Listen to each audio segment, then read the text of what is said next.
viewing pleasure at a later point of time, and I will share in the channel when I do so. Are we all here? Are we all present? Yes. More or less. We. I'm the fourth one to respawn. Oh, well, that's changed array of enfeeblement. I have not existed, and never have. Alrighty. So, away we go. Yeah. You definitely haven't been here before. So, each of you awaken on a metal examination table in a dim, windowless stone chamber. The air is cold and stale, tinged with the acrid sting of formaldehyde emanating from a nearby shelf of clouded flasks and antiseptic jars. Dried blood stains the drab mosaic floor and the edges of your table, and pain moans haunt the halls beyond the stuffy room. A human skull floats nearby.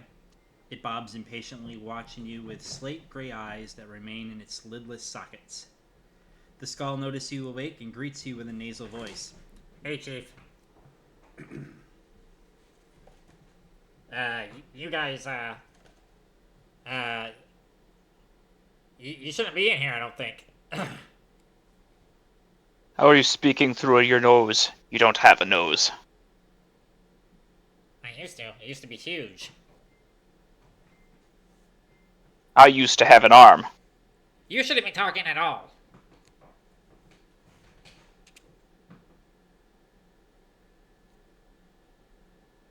And as you look around, you notice that there's like some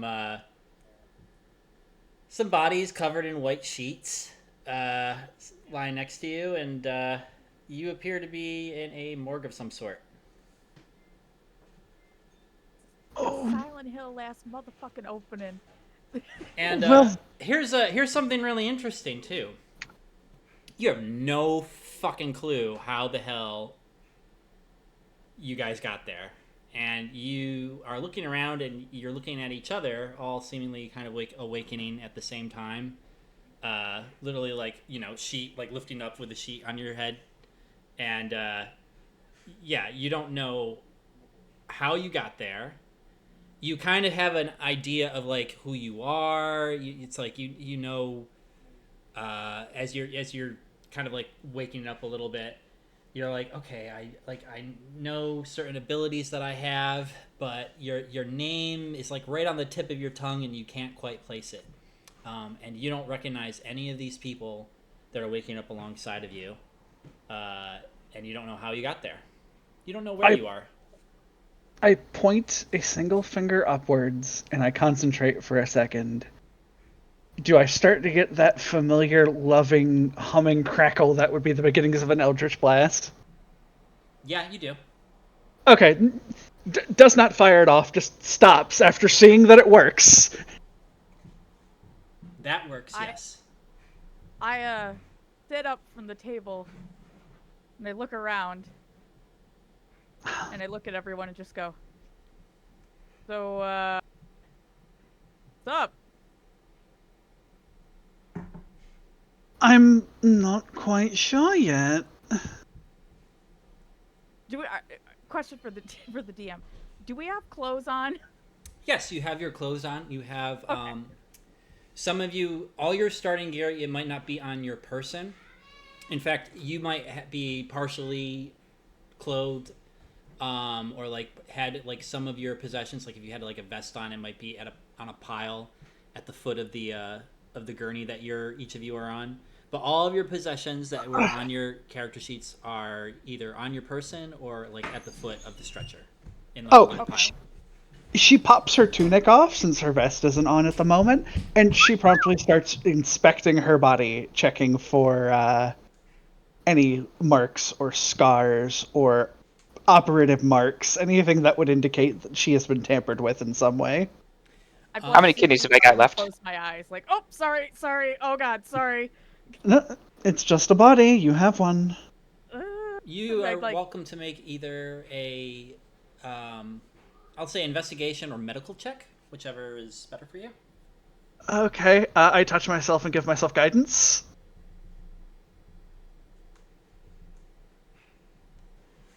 That gives you what, advantage? It gives me an extra D4 on the check. Go right ahead. So I'm gonna roll medicine. Actually, let's see.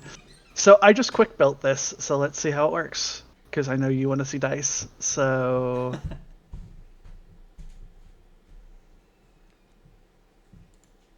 so that worked.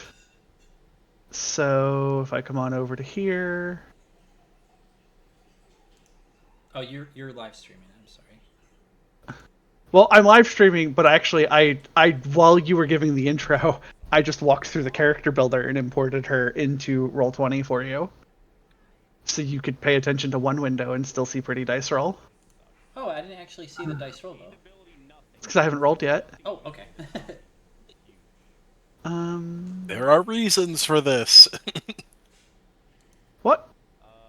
What do you mean no bonuses available? I have fucking guidance, you asshole.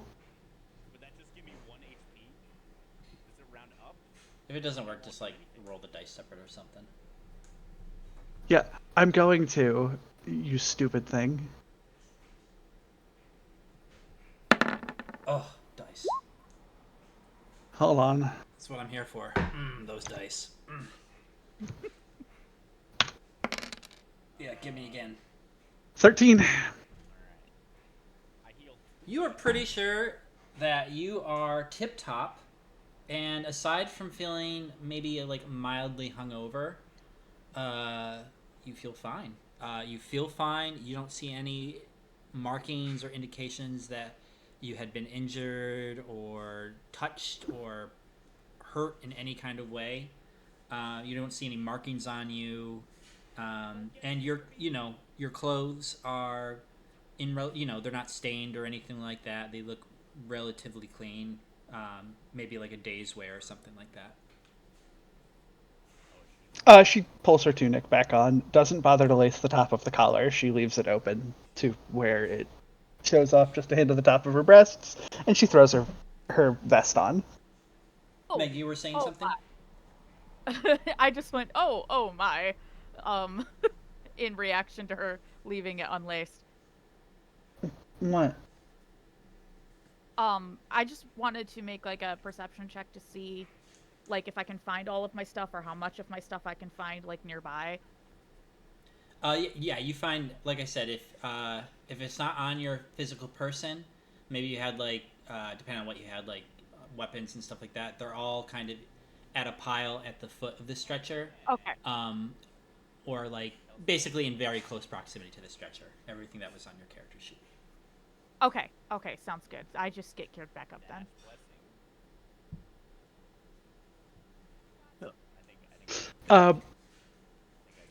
Mechanical question. Mm-hmm. For us humans in the party, do we count as if we've had our long rest so we have inspiration? I'm sorry, say that again? 2024 humans get heroic inspiration off of every long rest. Do we count as if we currently have our inspiration or not? Not yet, no. There we go. Just Good needed to question. know. Good question. At the end of your first long rest, yes. Okay.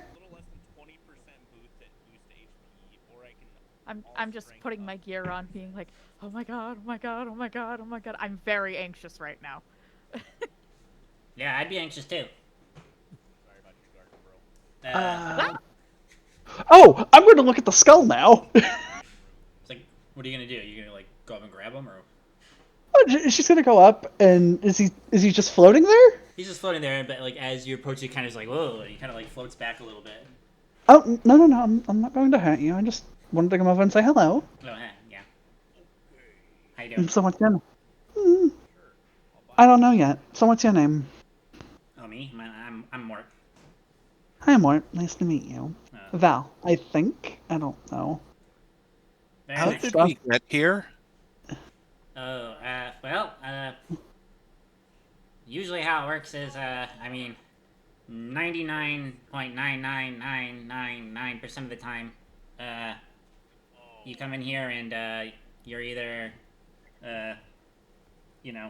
working for one of the dusters, or, And he kind of like looks towards like his, he's floating, his like bobs his head towards like the corpses that are under the sheets. It's like, well, yeah, you come in here dead. This is the mortuary. This is Sigil's mortuary. Would So I know what I was gonna say. I know what Sigil is. So Who harmed? But your character does, or That's not. what I'm asking. Does my character know? Yeah, because same I know. question here. Because I know where. I'm putting heavy air quotes around where. You can make a history intelligence checks? Anyone that wants to? Yeah, sure. I'm gonna give myself guidance I'll again. do history. Seem. I would like to try as well.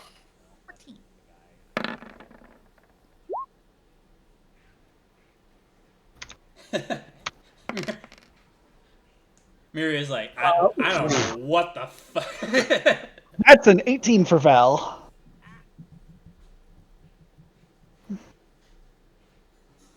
Okay, so Val, you know that this is Sigil, also known as the City of Doors.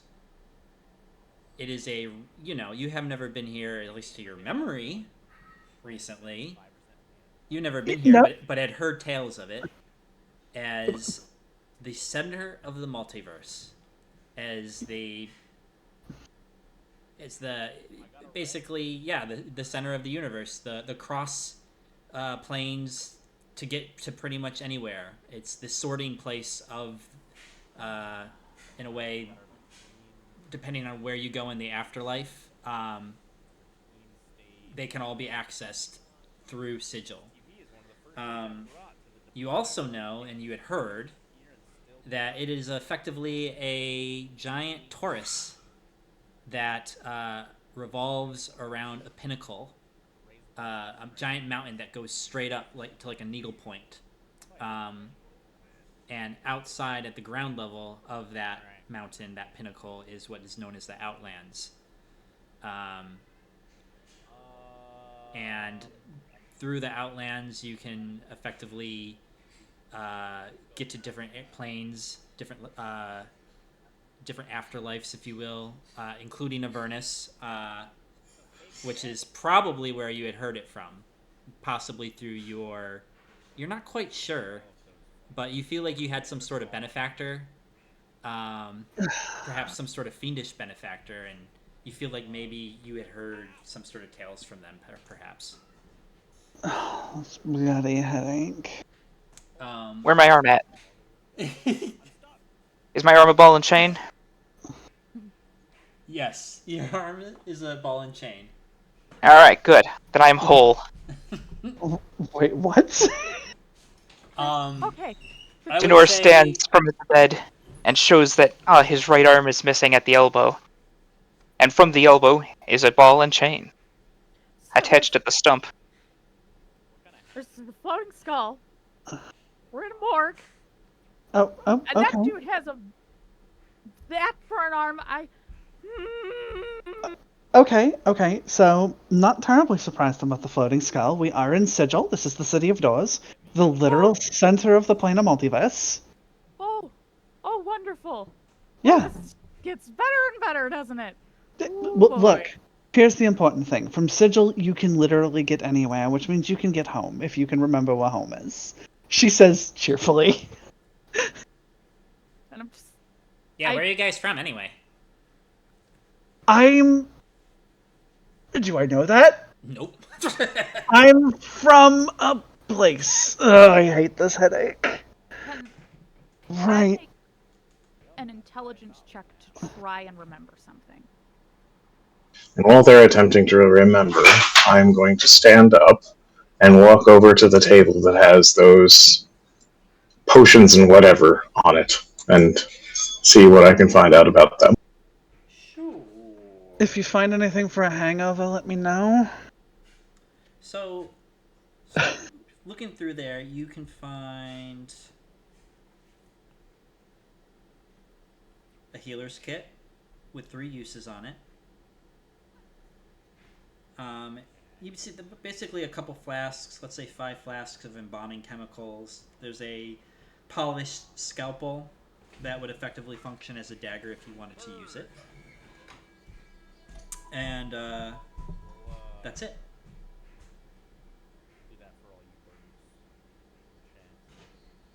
And Mort sees you kind of No? like, he sees you kind of like looking through stuff, and he's like, "You can take that kit if you want. No one here is gonna need it.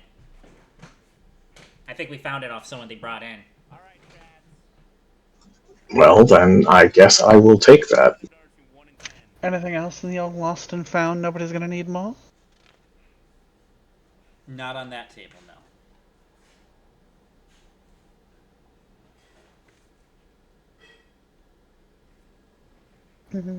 I know you're probably all trying to figure out what's going on right now. I don't know where you came from, but this is just as confusing for me as it is for you. But take it from me, they don't really like fleshies here, so I'd try to vamoose if I were you.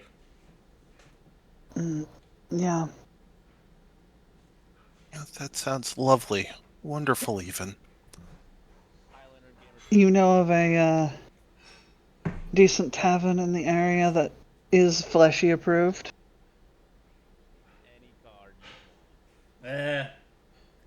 Honestly, I haven't quite figured out how to get out myself, so you're kind of on your own. I've been in this room That you and and he kind of like looks up with his eyes, and he just kind of like trails off. ... You want to come with? Oh no, nah, I gotta stay here. I'm going to do an insight check to see whether or not he is actually telling fully the truth. Absolutely. Have guidance.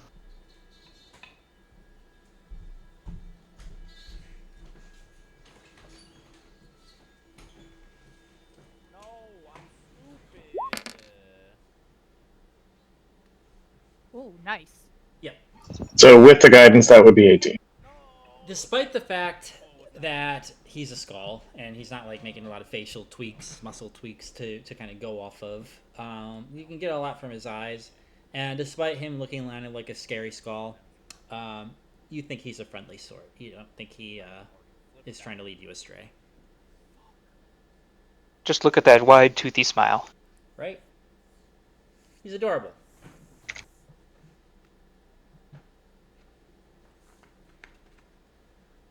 I shall examine the dead who are on the beds beside us. Sure. Good call. I shall ask the skull, who harmed these people? How did they meet their fate? They don't really tell us that. That's I don't know. There's a guy that writes obituaries, I think. I think he might know. Or I basically I just come here and I just keep an eye on things. It's usually pretty quiet. I'm usually not this nasally, but vocal cords and all. Yeah. Another thing you don't have. What, is that a joke or something? Trying to be funny? I do not. Trying to be fresh with old Mort here? Hmm? Oh no, it's Mort Pesci, run! He flies and he's just like starts circling around your head. Yeah? Huh? Yeah? Come at me, bro. Oh shit.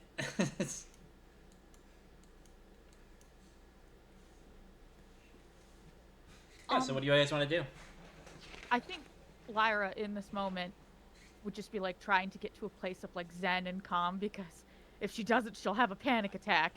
And she's trying to focus to trying to remember anything right now, like her name, how they got there, anything from her past, to see if she brings anything up. So should that be? Do you want that straight intelligence or investigation, or? I would say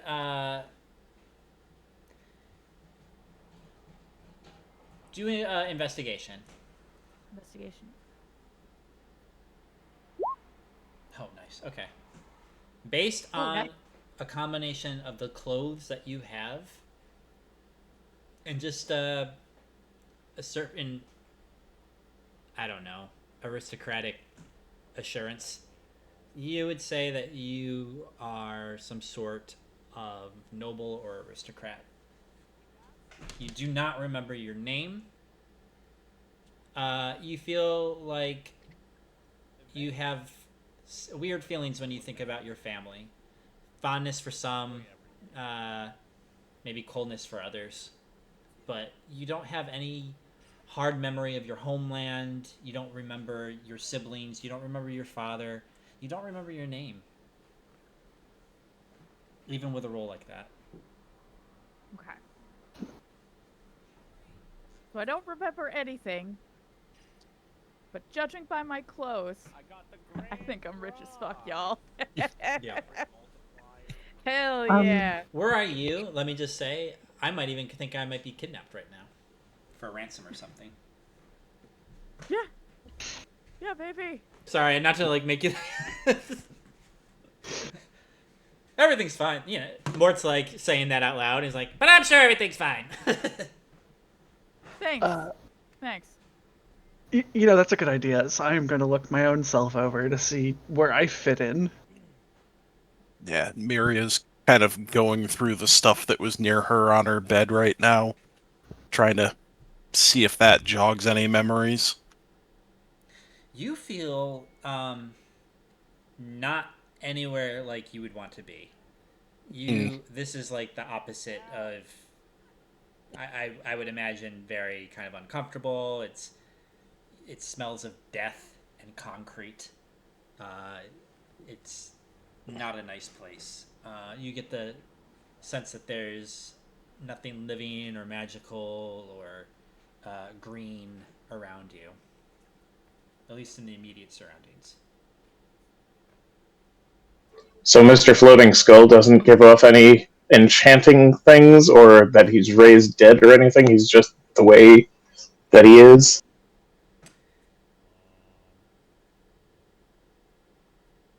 Give me 1 second.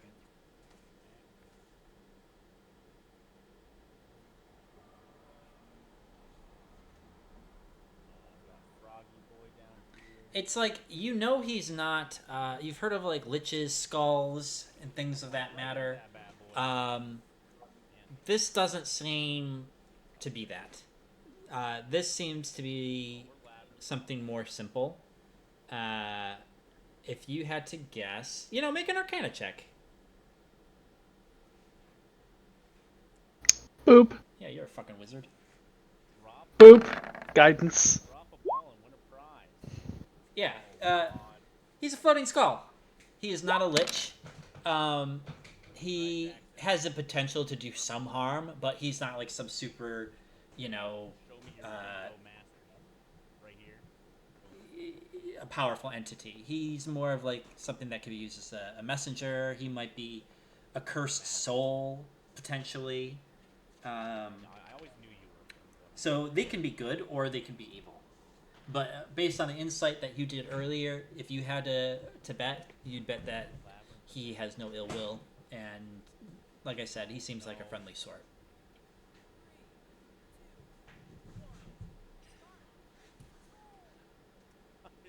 Well, I've got no reason to be here. I'm leaving.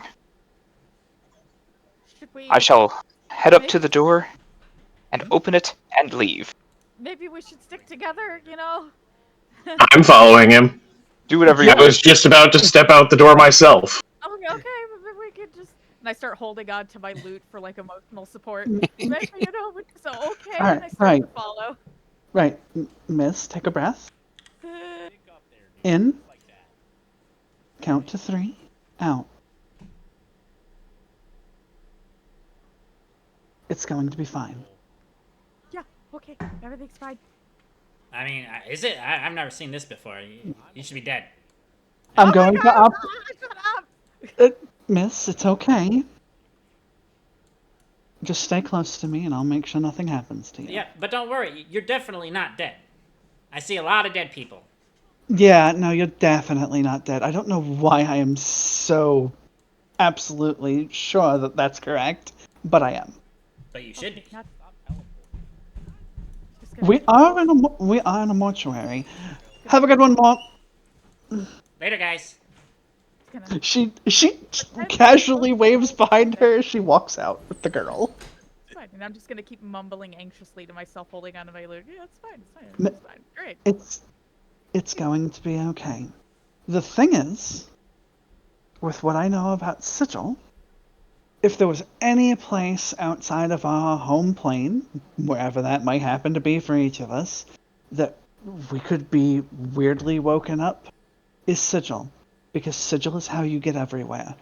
Which means that when we figure out what's going on, you can get home. Wherever that is. Wherever that is. Wherever that is, yeah.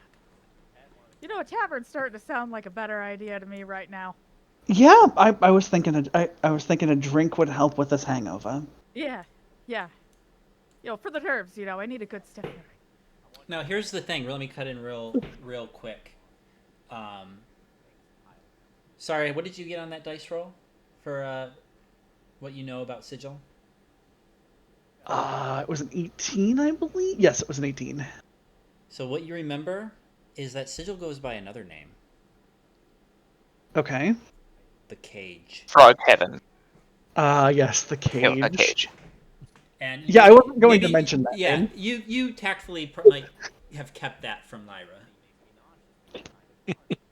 The young miss doesn't need to worry about that little detail. It's fine. I need to go AFK for a quick moment. I'm sorry. That's okay. Actually, I want to take a quick leak, so let's take a quick 3 minute, okay? Okay. Oh, well, that was certainly a way to start things off. Not how I was planning to roleplay her, but the only way my character reacted in that situation is fuck. Fa is fine. Look, this is how we build a friendship. Look, it's a clean slate. That's absolute proof that Val could probably be a good person. Maybe. Do you know who's being a good person right now? My coffee cup, because I need coffee, Jesus Christ. Sounds like an evil coffee cup. It's an evil coffee cup, but it has rules. Jim wakes up. An evil "Is coffee Lyra cup is empty." missing? There's a flail there. Then I am complete. So are we just playing all as the nameless ones? I know. That's what I got. I'm like, are we actually playing Planescape right now? I think we are. It does appear to be. I saw that room and I'm like, that is a Planescape Torment right there. Well, no, I heard the name Mort, and in the back of my brain, the little hairs stood up, going. I saw the room and I'm like, that skull over there is named Mort. I don't want to call it out because. Look. Like, as soon as he said floating skull, I'm like, we are playing Planescape Torment right now. Look. Just saying, I did try to get Mort as a companion. Right then and there. I tried to recruit Mort to our cause. Grabbing the skull and like draping it over my ball and chain. No! You can't do that to my buddy Mort. That would be rad as fuck. That'd be rad as fuck, but no, that's Mort. I have a feeling he'll show back up. Look, as soon as I heard, oh, we're in Sigil, my brain went,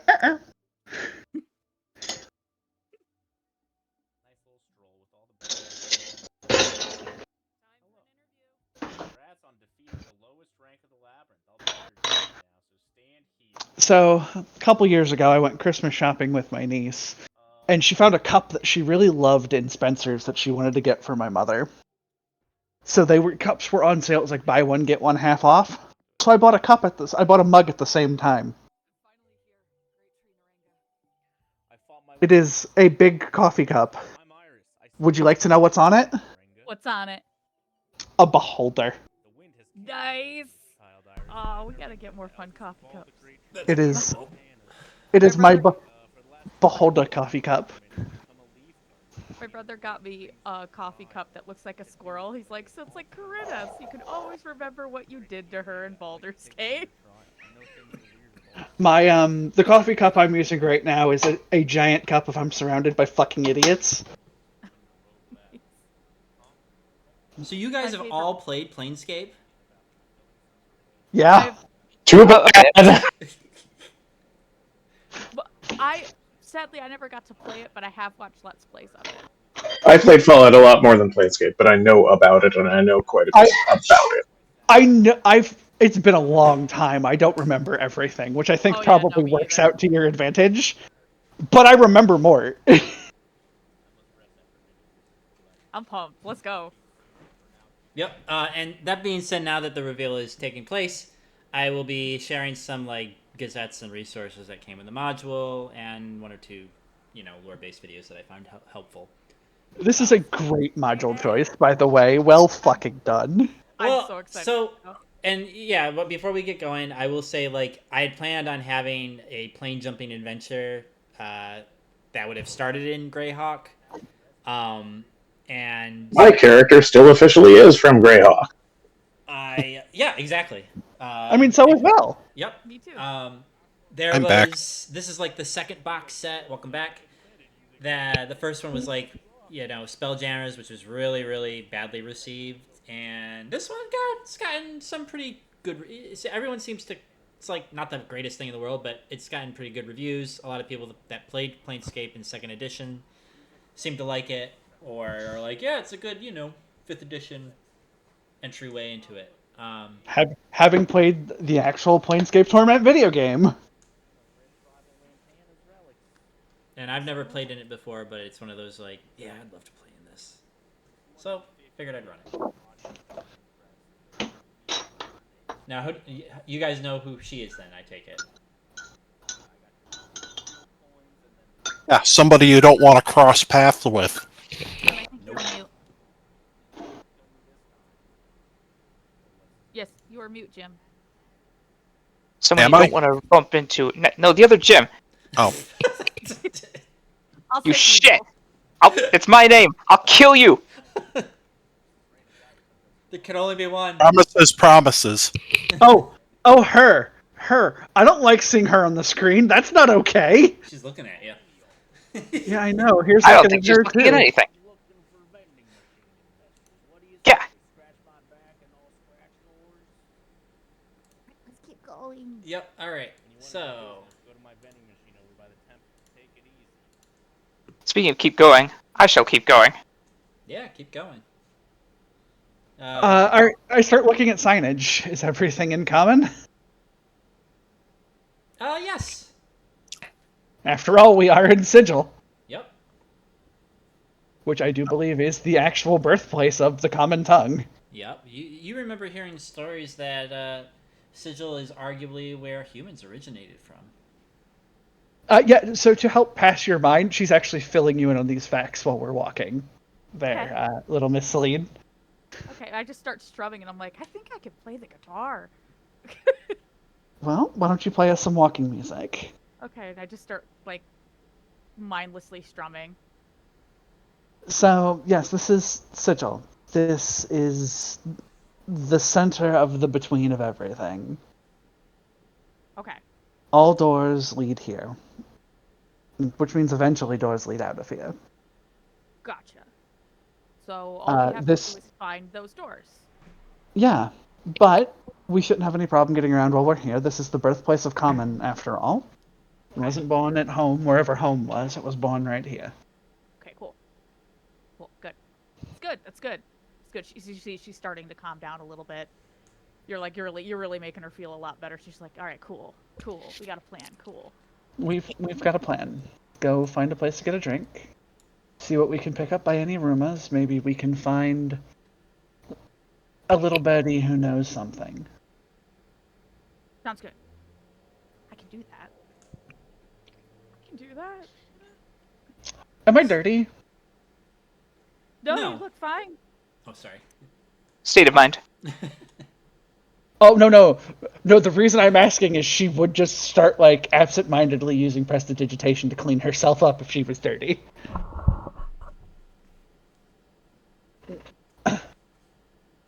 So, Eva, you take the lead and you're going down the hall. And it splits into a T down the center. You see a door in front of you. Hang on.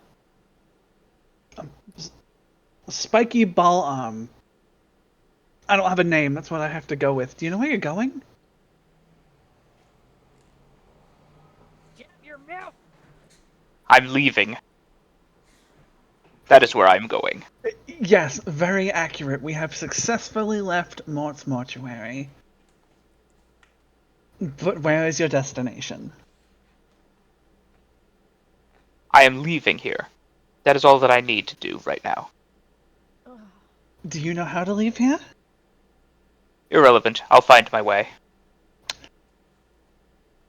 Okay then, I'm going I to have find no you. business here, so I will be leaving. None of us, I don't think, have any business here, or we'd remember it, maybe. Hopefully. Evil, what you see a door. Not for long. I soon see a jar. It's a jar. Oh! Oh, it is transformed in front of your very eyes. Sorry. Go on. You see an iron door, and it's windowed at the top. And you see two levers. There's a blue lever, and it's in an upward position. And there's a red lever turned downward. And they're set into the walls adjacent to the door. One of them tells only truths, and the other one tells only lies. Sure. What's the door made out of? It's made out of iron. If you want, you can make a perception check and look through the window. Yeah, alright. I guess I'll look. I was going to say, Miria, when Mr. McFlail left, she kind of peeked out into the hallway, kind of like a little nervous what she might see, but she's kind of moving after him to at least keep. So he's not alone. Yeah, we're just a couple steps behind because I am playing calming the panicky princess. 13. It's a little dark, but you see like an ashy brown. You see an ashy broom and a dustpan that are leaning against the wall outside a narrow corridor. You can kind of like see what looks like little like skulls, iron skulls on the side of the walls where they're like mouths open, and you see an identical door that's like closed at the end of like 40-foot passageway. Well, I think I get it. I shall open this door with either the handle or my mace. I do not care for the levers. Well, maybe we could just, hold on. We don't want to alert everybody to where we are quite just yet. Can we at least see what the levers do? Pretty please? Very well. Alright. So, you said the blue one was up and the red one was down? Correct. Okay. And the red one's on the left-hand side? Yeah. The red one is on the left side, yes. Okay. Alright. This does what I think it does. And I'm just gonna pull the red lever. Okay. Make sure I'm doing this right. If I'm wrong, going I'm sorry, but I think I'm going to take 3 steps back.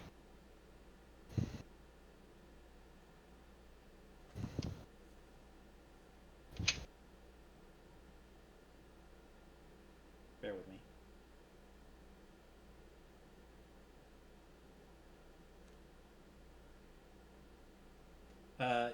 Yeah, you see it.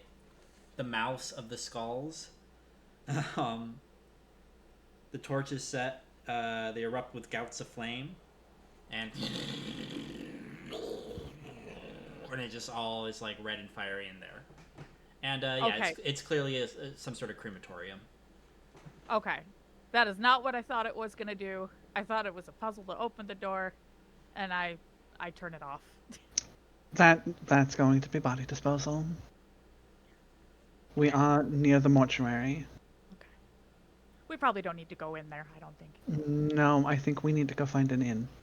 Yeah, sounds good. We don't know how long we're going to be here. We need to find a place to sleep that we can use to get our bearings, to try and figure things out. She looks over at the other woman in Miria and the wizard. Do you both agree? Miria's nodding. It definitely does not look happy to be in this place. What's wrong? Don't like it here. Can you tell why? It's not right. It's not good. It's not. I don't want to be here. I sniff the air around her.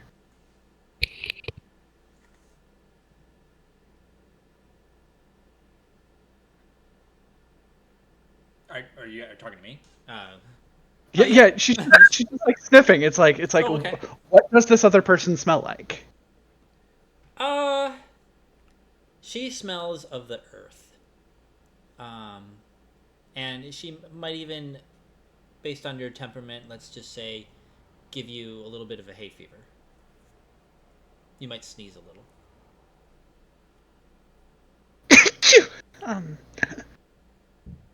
Isn't it? Yep. Thank you. Forgive me, Miria. What is I didn't take a. Can you transform into a beast of some sort? Wild shape, wild shape, wild shape. She can wild shape into a couple different forms. Last I remembered. Yeah. Was there a preferred one? It was normally, I think we were saying, preferred was a brown bear. Might be allergic to brown bear. Oh no, I'm allergic to bear dander. Oh, there's a solution to that. It's called burning hands. Bears do not like burning. I have some Nasonex. Yeah, bears don't like 15 feet of burning. No. Only they could have prevented this. You say that every time a bear gets me in the lawn, darn. Would you say that this place is a little too urban for your Sign. proclivities? Unnatural, not right? Yes. Okay. Well, I know which one to hide behind if things get rough, because you might turn into something big and angry. Good. Good. Okay, we're getting somewhere.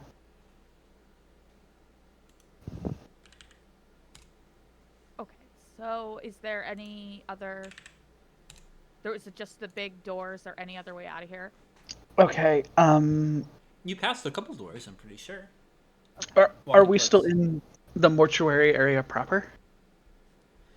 Drake your stupid icons around, you fools. You appear to be in some sort of. I mean, you were in I one see room. nothing. I see nothing You've seen on the nothing. map. Okay, that Yeah, you should see. it's black.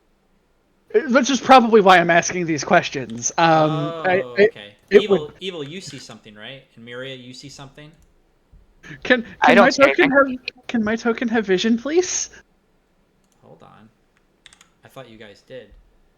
I hadn't moved my token. All I see is an empty hallway. But I mean, you see the hallway though, is what I'm saying. Oh, you hadn't moved your token. That's why you can't see where we're going. I see north-south, not east-west. No, I'm zoomed all the way out and I don't see anything. Yeah. Hold on. Miria. You're still sitting over Hold here. on. Yeah, Miria, I gotta turn yours on. My bad. Oh, okay. Let's see, save changes.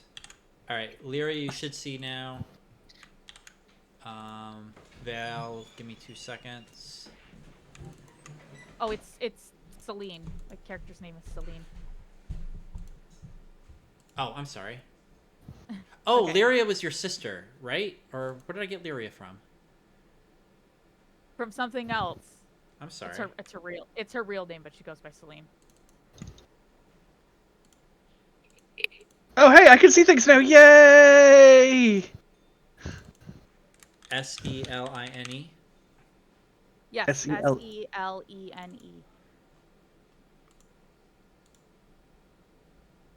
AKA Moon. All right. Everyone can see now, right? Yes.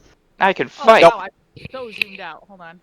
Alright, I'm going to open this door.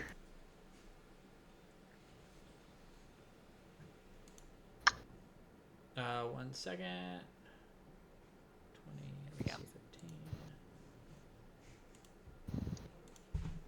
13. Poke my head inside.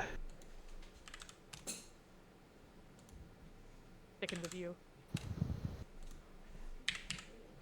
So,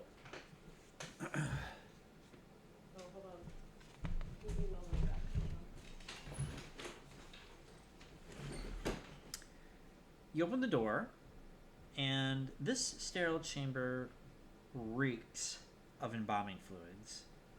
And you see a mortician in a blood-stained apron hunching over a humanoid amalgamum of patchwork flesh. Elbow deep in its flayed open chest, with a pair of surgical instruments, this grim doctor causes the corpse-like creature to twitch and writhe with her movements. And you before he looks up at you, you hear him kind of be like, I know it's got to be in here somewhere. He's just like kind of like twisting around, and the thing he's working on is just like he's like, yeah.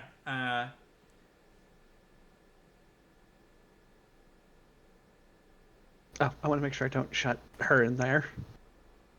But Also, as the mortician looks up, you notice that they have kind of like a green, waxy jaw, where a real one would be. Look, I'm not going to interrupt a person while they're working. How would you feel if I came in and put a gun in your face while you were up on the treadmill? Yeah, I think we could. I don't think we need to go in there. As I'm They're trying like, not to... you're supposed to be dead! Yeah, apparently it didn't take and we all have headaches. Where's the exit? Alright, they're coming after you. Roll initiative. Oh, for God's sake!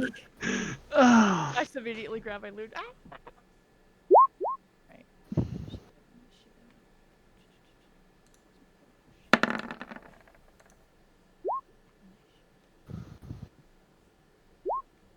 Ooh.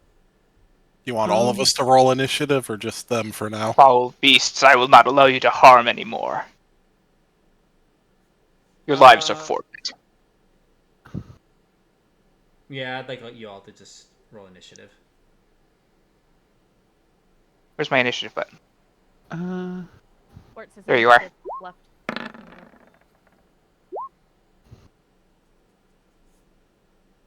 And if it works like other things, click your token before you hit it.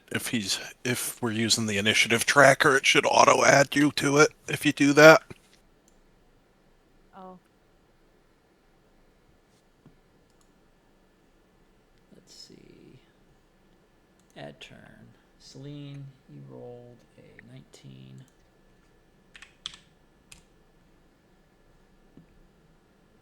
Oh! That's where I turn guidance on. Okay, I figured it out now. Yay! Bottle cap, you need to roll as well when you get a chance. Ugh.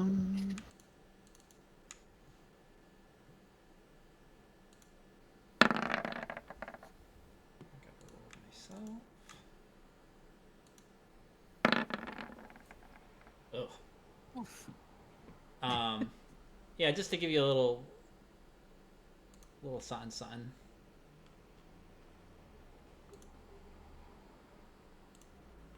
This is what the guy looks like. Yeah, I turned my monitor off. Oh, great. Cool. I love this for us, guys. I love this for us. Look, I told him to knock his shit off. And yeah, this is what the mortician looks like. Great. So he's gonna look just like that, but with a steel ball in his face.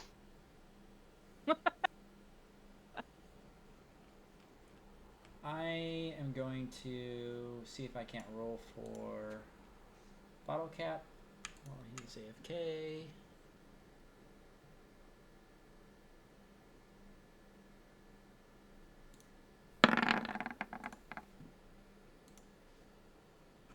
What'd he get? Heh, 2.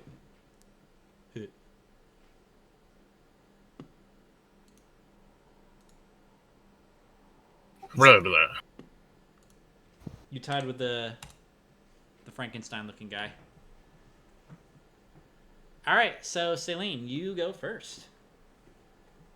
Okay. I hate going first. Why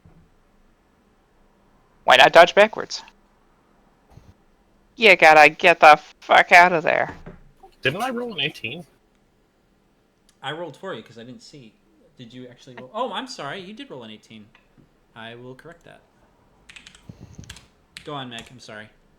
I'm actually gonna move back this way. And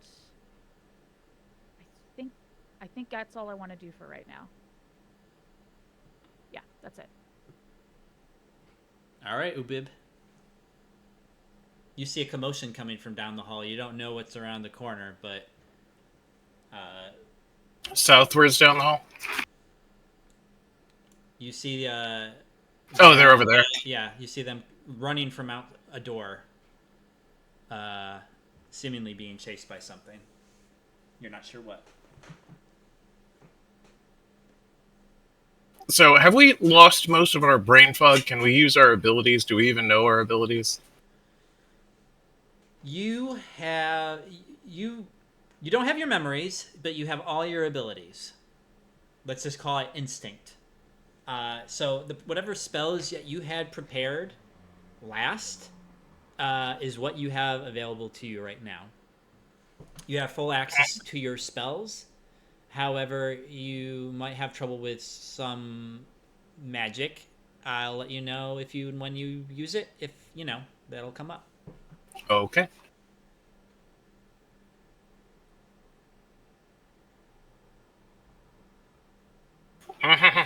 And I don't see anything chasing them yet. They're just running out of that. Oh, but room. you did hear like, "You're not supposed to be here," and then you heard like, and you might hear like some light thudding coming. Oh, I could say as I ran back, I'm like, oh god, oh god, oh god, they're coming. So that'll give you an idea that we're being chased.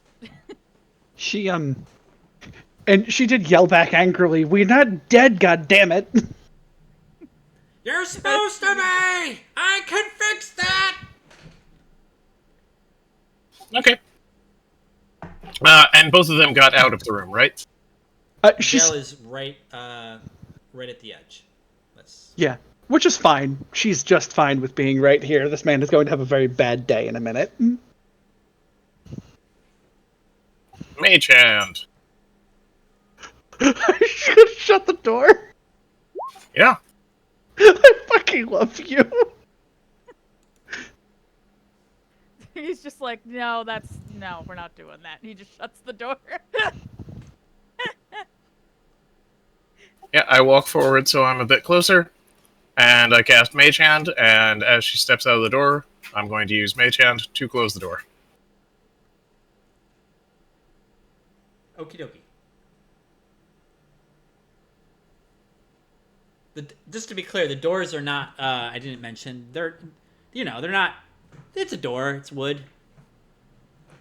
These ones anyway.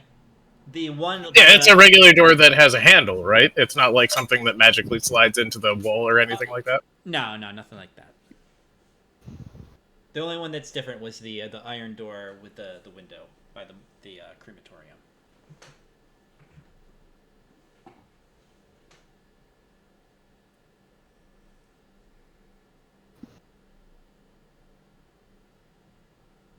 So, is the hand strong enough to close the door? I hope. Yeah, it closes the door. Okay, that's my turn then. I moved and I did an action. All right, Evil Reaver, what is your paladin's name? Denor the Driven. Denor? Denor the Driven. Ah, I see it. 1 second. I'm just making faceplates to...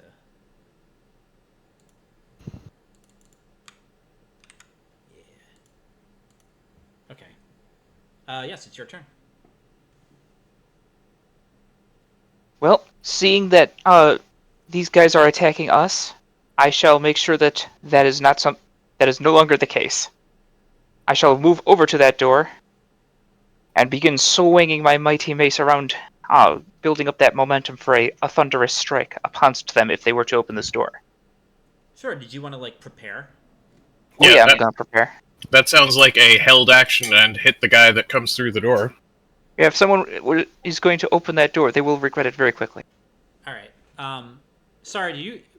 I'm a little rusty, but do you remember how that works exactly? Yeah, he has stated his action and intention, and therefore, when somebody triggers that action, he will then use his reaction to do the prepared action. This will use his reaction for the turn. Yep. Okay. But And it works like an instant in Magic. Exactly. It pops up like an interrupt because he is then immediately reacting with his prepared action. If something does not trigger this prepared action resets at the beginning of his next turn. Gotcha. So, that's your turn? Yepper. All right. Mortician opens the door, and he's like, "Hey, you can't!" And he briefly looks at you, and go ahead and do your attack roll. Oh. Oakley dokley. Where's my attack roll? Is it under actions, I believe? Is it? Nope.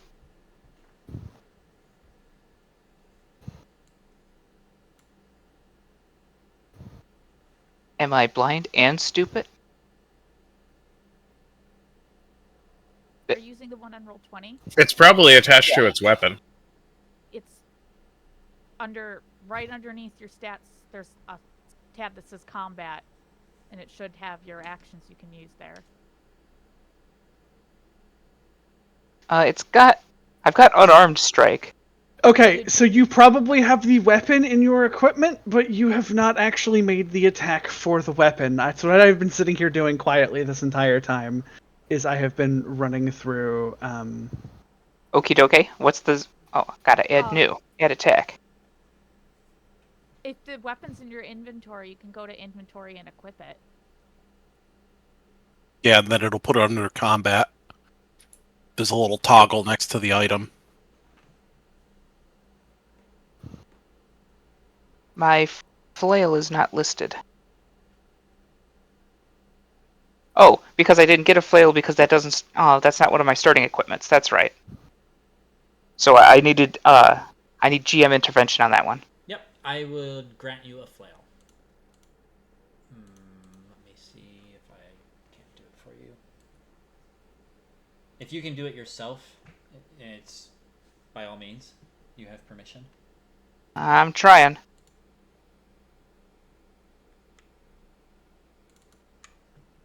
Character sheet, inventory, search, flail.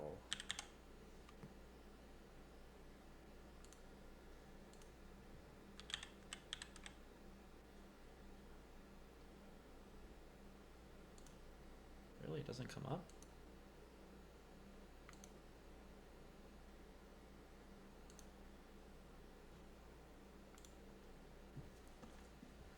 Fuck it. We can figure it out later. Just roll it the old-fashioned way. In that case, it is currently a longsword. Eat longsword.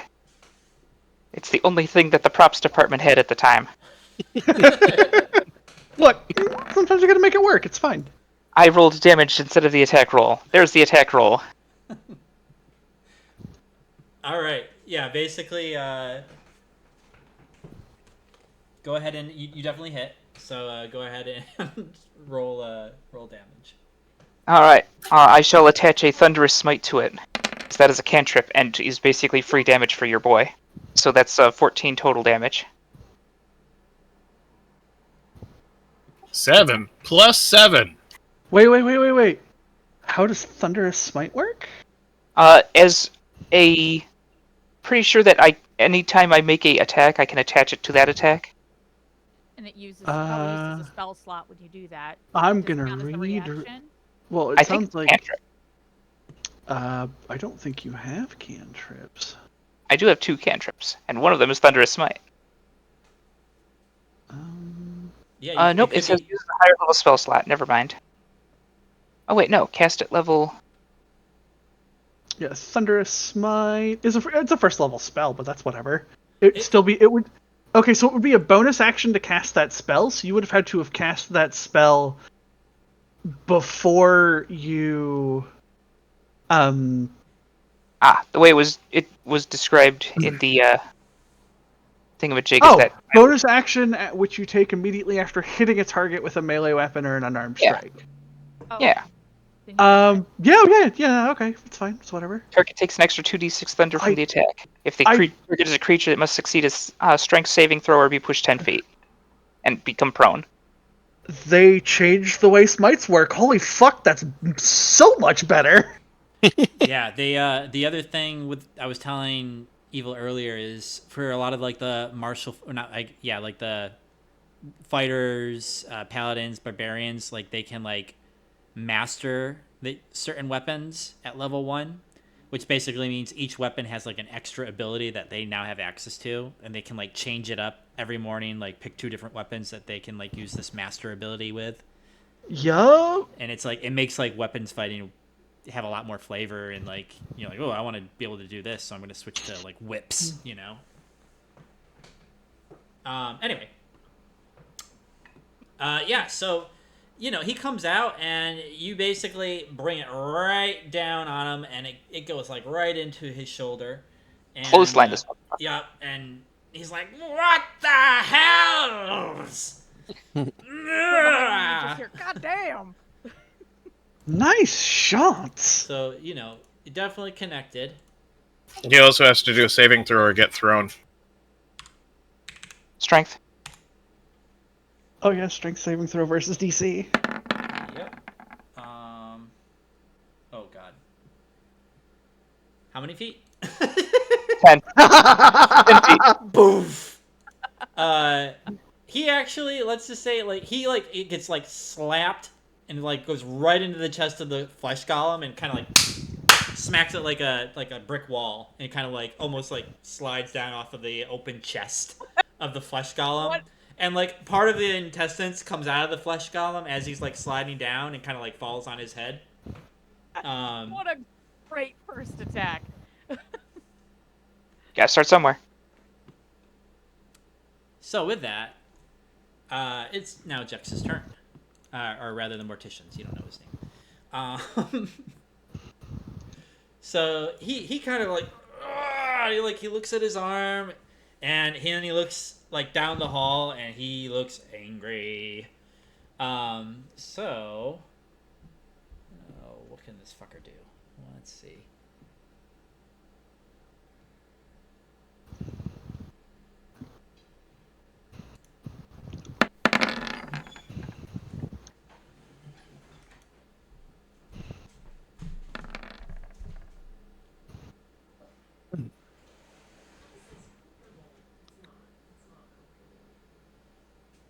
That's a bunch of dice. Yep. Oh, flail. If you hit a creature with this weapon, that creature has disadvantage on its next attack roll. That's with So flail. that's the Oh, okay. yeah, that's for flail. Okay. So I have disadvantage on. That guy does. All right. Just because it looks like a longsword right now. All right. So He's also knocked prone, so Blame props department. We'll fix it in post. Have you dragged a flail into your inventory? For whatever No. reason, I can't, like, when I Okay. search for it, it's like not popping up for me when I. So I just had it pop up for me. Click on the stack of books, the 4th icon on the top of the chat box there. That'll give you the compendium. The tap of the chat box. Yeah, so in Roll20, Yeah. Yes. click on the one that looks like the little stack of books, where it's 3 Stack books. books. Okay. In the search bar there, Compendium. type flail. Okay. Give it a second to think. and then you should see items, and the second item on there should be Flail Player's Handbook 2024. I'm going to pick this +3 flail. That's not going to help you right now. So if you drag and drop the flail into your inventory. After you've dropped the flail into your inventory, go to your inventory and click the little slider next to the flail so that way it turns red. Very well. I shall do as you say, just this once. After doing that, if you go back to your combat page, you should see that it now has propagated your flail for you. Now that's a propagator. I don't see it. There it is. Aha! I think it's the same damage code, except bludgeoning. Yeah, it might be, but you still have it there now. Yeah, now I've got it. As long as I'm on this, I'm going to switch my short bow for my hand crossbow. Yep, there you go. Fixed. Because I only have one hand. Very difficult to use a short bow two-handed. Or one-handed, rather. Yes, it is. What is the sound of one hand using a bow? Me.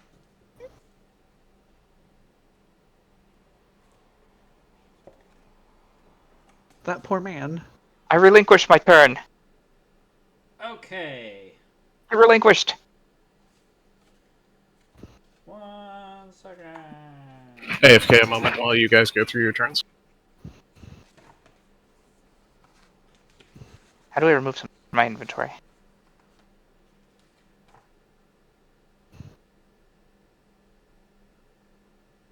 Aha! I found it. This longsword out of here. Who's next, Tav? This dude is. So he dusts himself off, and he kind of like, almost like straightens his back and kind of like shakes his hand down, and you see like kind of a shimmer appear before him, and he kind of looks a little tougher almost, or a little more self-assured anyway, and he throws one kind of like green smoky ball of like almost like a foggy ball of smoke, if you will, and it misses Denor like just by inches, and kind of is like in between Val's and the Paladin's head. The second one he launches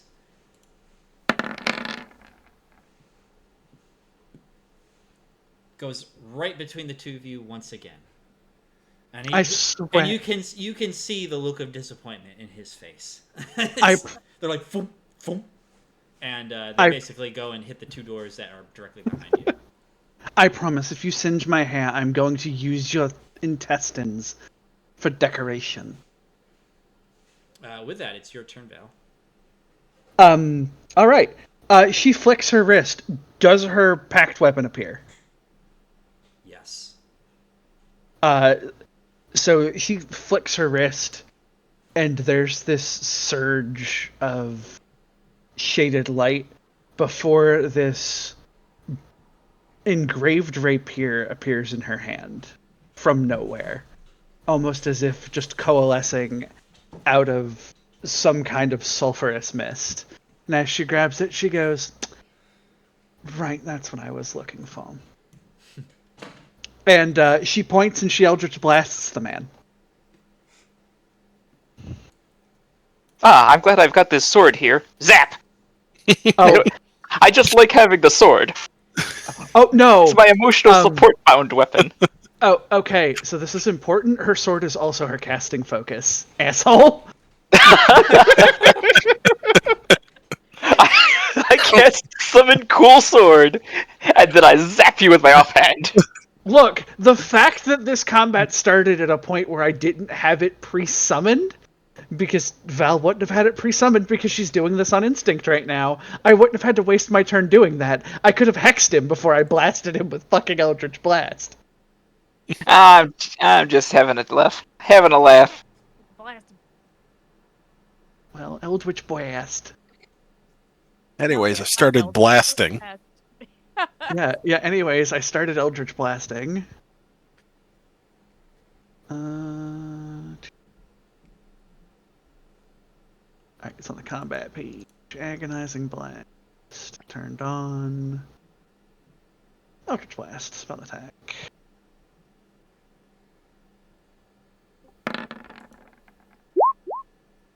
It's a 23 to hit. Oh yeah, that connected.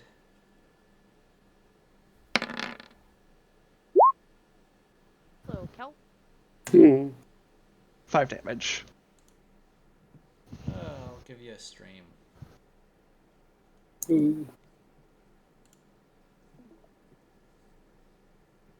So she just like points with the blade and just kind of flicks it, and a crackling bolt of force just rips off of it towards him. Oh wait. Hardcore. Oh, I know how to do things. First time for everything. No, I. It's like it's a. What color would you say is Eldritch? Purple. Purple, yeah. Purple is a very warlock color. So cool. Yeah, yeah, purple black. Yeah. Yeah, Fun. Wow. purple black, which is especially appropriate considering her pact is with a fucking fiend. Oh, now the props department shows up. The props department brought the pyro, and they brought your flail.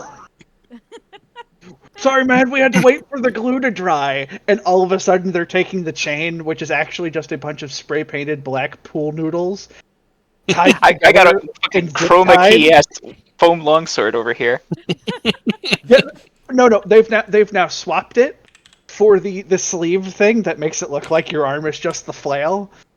And it's just got black pool noodles spiraling off of it like chains down to an oversized inflatable bag with spikes on it.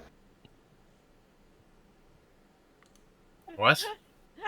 You heard it. The prop department brought a flail. So you did a total of 5 damage, correct? Yep. Every bit I- counts. I rolled a 3 on the Eldritch Blast.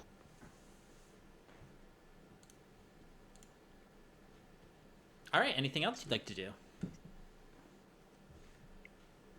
Nope. That was bonus action and action because unprepared combat. There's one more thing I would like to do. This is a very important thing. I'm just gonna take a 5-foot step behind him. Oh yeah, probably a good idea. Oh yeah, for sure. All right, Miria, you are up. I will take the soft cover of forcing him to have to shoot through the paladin to get to me. Alright, so we'll move over. I can at least see through the door. Is it bear time?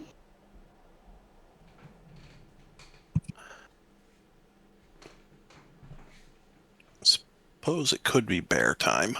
I could barely contain the excitement. Boo. Oh no, here we go. Bear might be a little overkill at this point.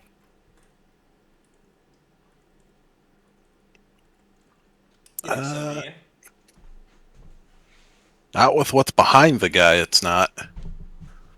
Yeah, potentially.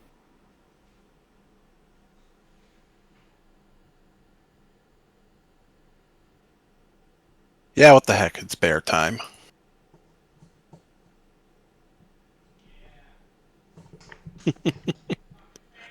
I'm not sure how to trigger that as part of the character sheet. It's the only issue right now.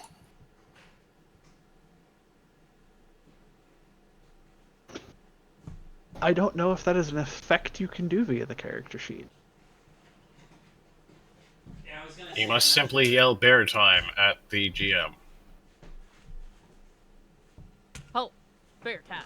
It's bear time. Do you actually like increase in size? I've never had a druid before, if I'm being honest. He actually decreases in size. He's a wild shaped teddy bear. To be honest, Circle the Moon Druid.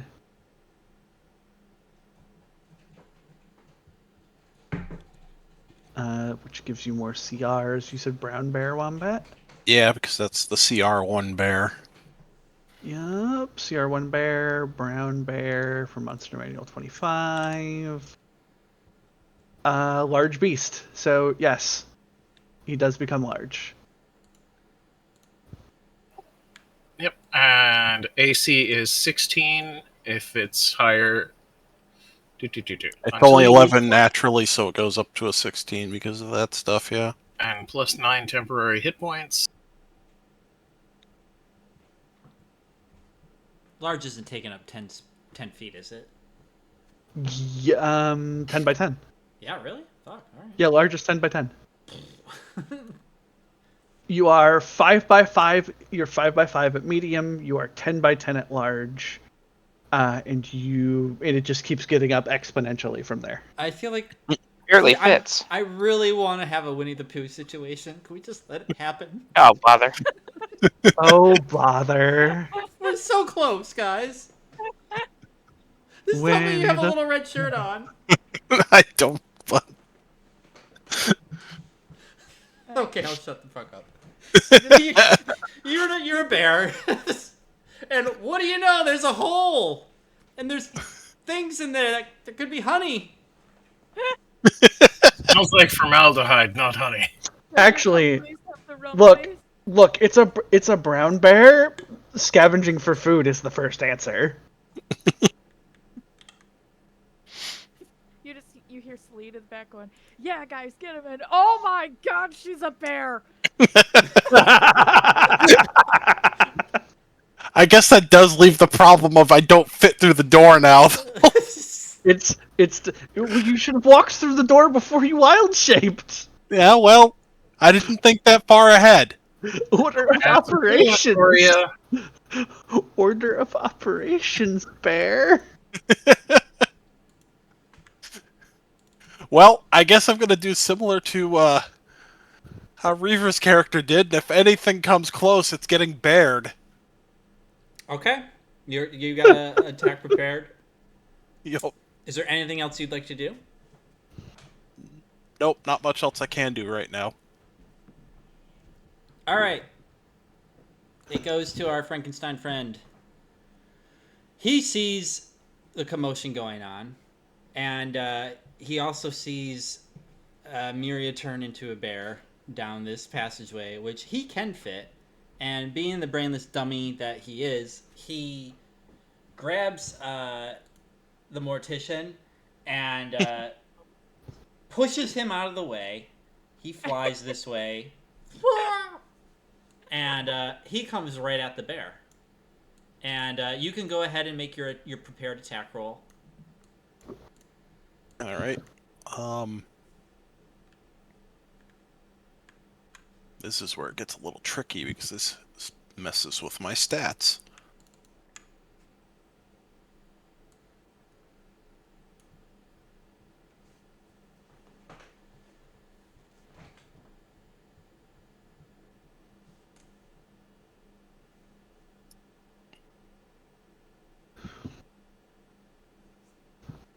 I mean, just do hard rolls in the chat box.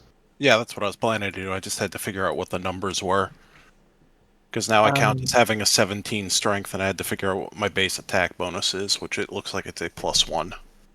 Or maybe it's a at level 3, it's a +2. Yeah. You Oh, are a +2. You are a +2 BAB. Okay, so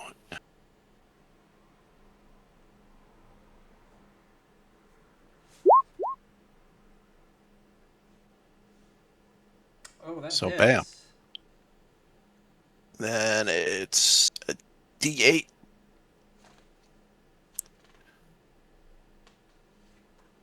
Oh, claw's just a D4. Hold on, brown bear.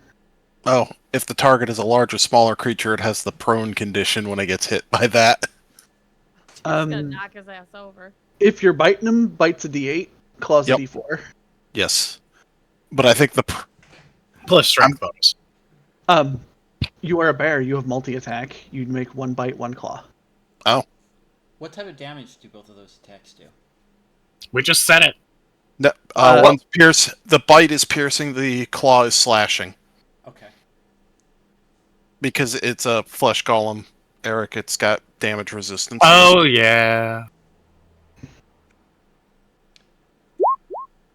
So, there's the bite damage. Mm-hmm. Let's see if the claw hits. The claw probably does not hit.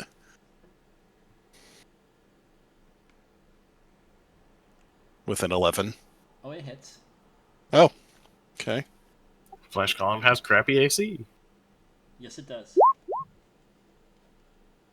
So there's the damage on that, and it does say if the target is a larger, smaller creature, it has the prone condition when the claw hits. It is... Where is the size? I just want to make sure.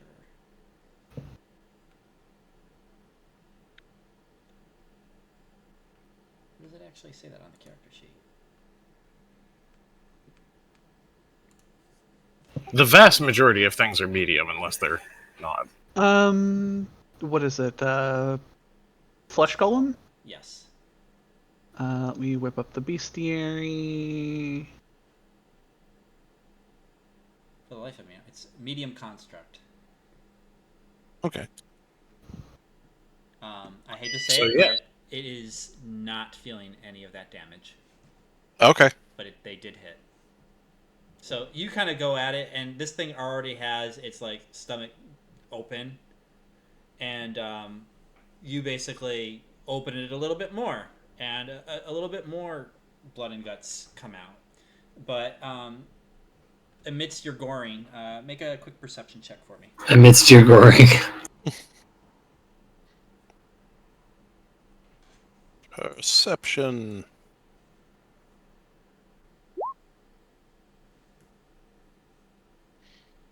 I got a 10. You heard something. You hear like splatter, splatter, and clink, clink, clink, like something metal fell. But you don't see what. You just see a lot of red and blood, and you're all in passion. You're Yeah. doing.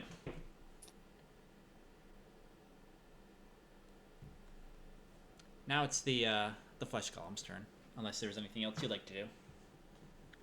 Oh, well, that was This my is the reaction Flash for it. Column's turn. Yeah, Oh, right. it is I'm the sorry. flesh column. Forgot totally. That was just a held action.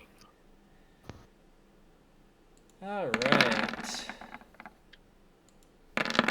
Both of these are coming at Miria.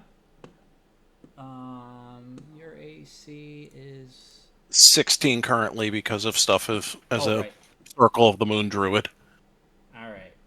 He goes and he tries to slam you with one of his fists, like right upside the head, and totally misses. The other one does connect though, and Ow. Does 16 bludgeoning damage. Ow. Basically, like comes at you, like side punches you right in your big bear head. Ow! That's his turn, and it's back to the top with Celine. Okay.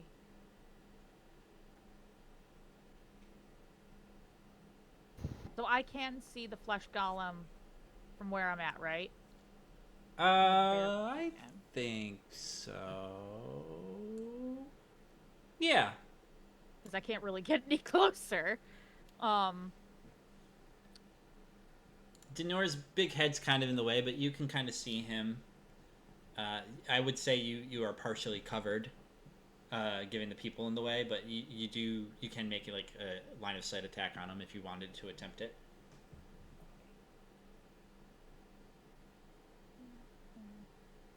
Three creatures of a choice you can see. Alright, I just have to see them within a range of 30 feet. He's definitely I think I within got 30 feet. I'm gonna cast Bane on the flesh golem. Okay. He needs to make a charisma saving throw. Bane is so good. I have a And, -3 on charisma, so the DC is 13. yeah. Did he fail? Oh, he failed. Make an attack or saving throw. Okay, you can continue making that same saving throw at the end of each of its turns. It lasts for a minute. You must subtract 1d4 from his attack rolls and saving throws now. Yep. Bane is one of the Okay. minus 1d4 to all attack rolls. That is probably the cantrip that I cast the absolute most when I was playing my bard. That's Alright. a hell. I put a little token marker on him to Oh remember yeah, that. it's spells. Yeah, not a cantrip. And then I'm just gonna move back here. Sure.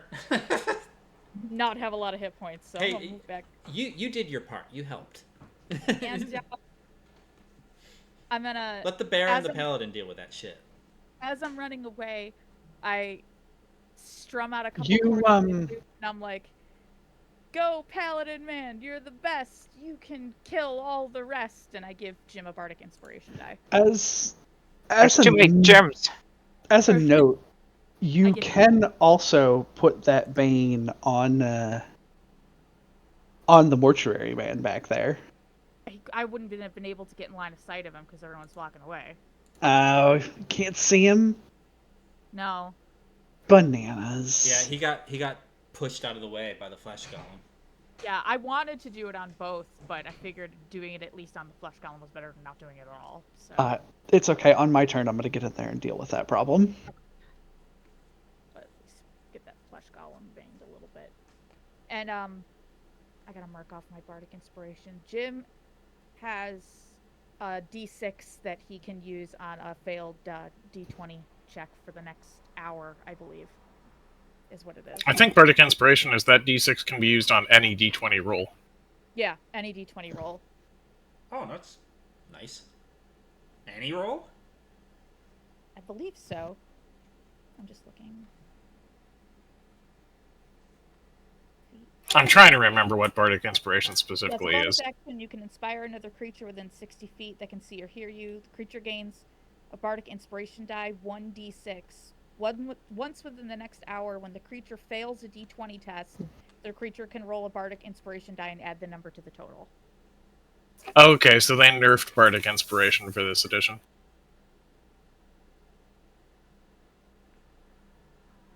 Well, it's can roll, so you don't have to use it, so you can keep it.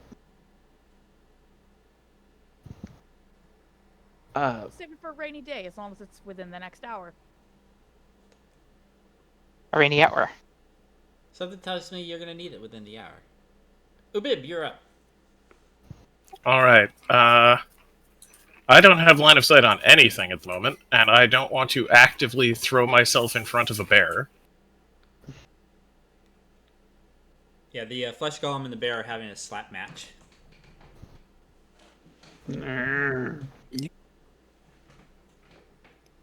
Okay, so I'm gonna move up this way.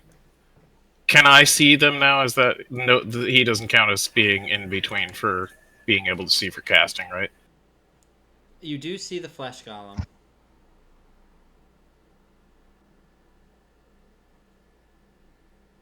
I would say that he has partial cover, though. Right. And he seems completely unfazed by what has happened so far. The flesh golem? No. Yeah. He looks like he doesn't give a shit. I mean, I would assume that all the time anyway. I'm just saying, like, it doesn't look like it's losing the capability to keep on doing things. Correct. Yeah, so, okay. I could... I hear you playing Daisy. You don't think I know where that gate sound comes from? Shush.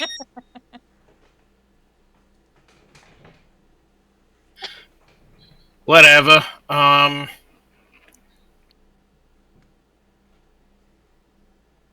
Upcasting magic missile.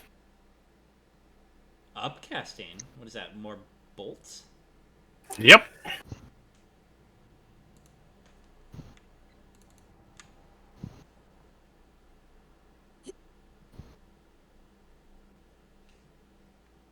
So that is... let's see, how many darts? 3. Okay, so that is 4 times what I just rolled. So 16. Yes. Yep, 16 damage.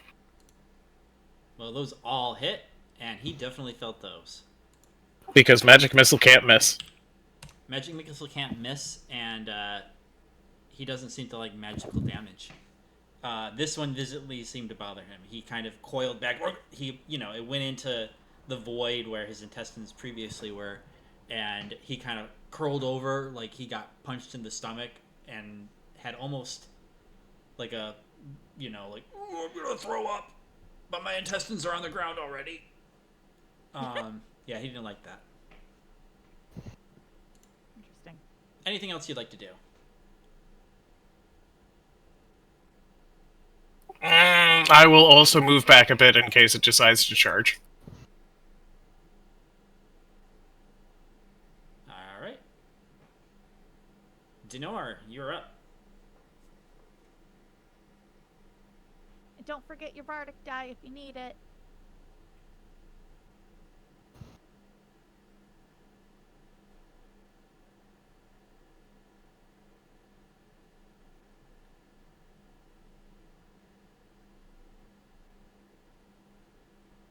You there, Evil? Oh, yeah. It is time for me to, fucking hammer slam this man. And so that's the plan. I'm gonna run right on in here.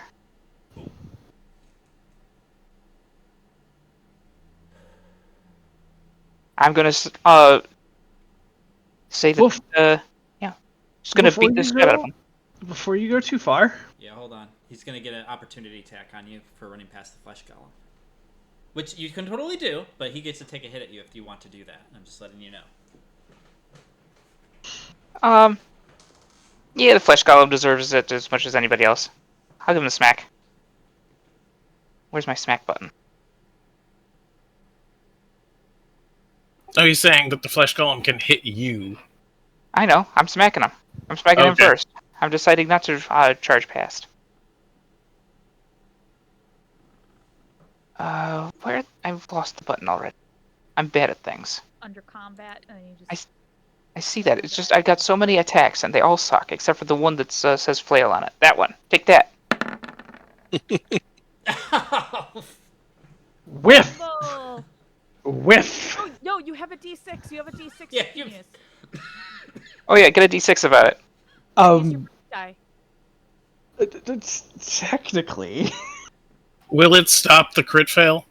No, because one is just an automatic. But Yeah. I'm going to let you in on a little hint. This guy doesn't seem to be phased by regular damage, like slashing.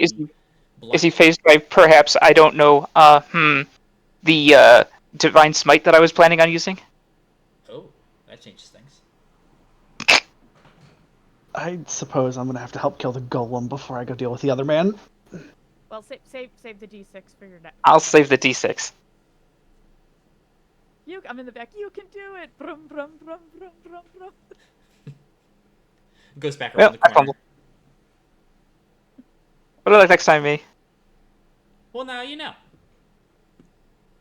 And the mortician, he picks himself up again, dusts himself off, and he's going to go 5, 10, 15, 20, right up to the edge of the door. And he is going to try and touch you, Denor, with his hands. And green smoke kind of comes out, and he touches you. He touches you with his green hands, his green smoke hands. God, not the smoke hands. And I'm almost certain that his, the smoke just kind of like dissipates around your armor, and he's kind of like, oh, the smoke, it's not smoking the way it's supposed to smoke. It's just kind of like bad smoke. Yeah, it's like oil and water. It's just like bouncing off of you. It's like you're using Rain-X on your windshield or some shit. It's just Green smoke. They've chosen a new hater pope. It's not doing nothing. And so It's the green smoke. The pirates have affirmed a new bishop of the flying spaghetti monster. yeah, and he like looks at his hands, and it starts to go around his face. And he's like, no, and he puts them back on you again. He tries it one more time, And Like a green ass chroma key and smoke. he rolls Cops even department doesn't know what worse. they're doing. And it's just like, it literally just kind of just like not doing anything. It's just rolling right off of you. Nobody knows how to roll around here. Yeah. Ruined guy's day. And he looks so disappointed. Don't worry, buddy. Happens to the best of us. Val, it's your turn. All right. Well, now we get to see if a spell works. Bonus action Misty Step. Okay. Oh, now I know what you're gonna do. Does it Teleport work? 30. Does it work? Misty Step? Yes, it works. Well, you said to double check with you. Some things might not yeah. work. No, absolutely. Okay, so I use bonus action. I Misty Step right here into Sorry About Your Damn Luck mode. And I bring the rapier up with a flourish, and I start carving into the flesh golem. My rapier is a packed weapon, meaning I choose that it does, say, radiant damage in this moment. Yeah, you're getting it. Okay, go on.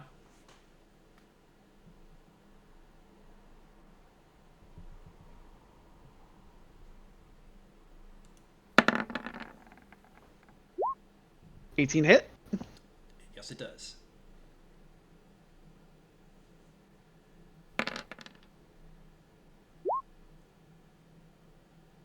Alright, give me a little flavor. So she brings the weapon up, and as she reappears out of this amethyst smoke, she just touches 2 fingertips to the base of the blade and runs them down it, almost as if she was consecrating it, and it glows with this ghastly light as she just starts carving into the flesh golem with it. Streaks of brilliance bursting through its seams as the light just starts ripping through its body. Oh, man. It smells like hamburgers. That's hot. Disgusting. Yeah, he doesn't like that. Between the absorbing the magic missiles in his gut, you said that was coming, and now he's like recoiling with his back and his arching, and it's like, fire! Also this is very important. I should have rolled that with advantage. What, the damage? No, the attack, the base The attack. attack. I mean, you would hit, you hit with what you had, so. Well, we can see if it was a crit. Oh, yeah, that's true. It's your call. Yeah, we'll just roll it one more time just to see. Sure. See if we get the net. That's See if we get the good net point. 20 on the bone zone. Actually, if you get the net 1. Ah, Eh. well, that would have been really cool, though. Either way, what's important is I can stay here to give the bear advantage, because while the bear probably can't physically hurt him, the bear can tie his ass up. Meaning he can't hurt other people. Oh, that hurt me pretty good. The other option is I still have movement. I could take a 5-foot step next to me, so I'm now across from the man who is trying to give Denora the bad touch, to give him advantage when he goes to mutilate that man next turn.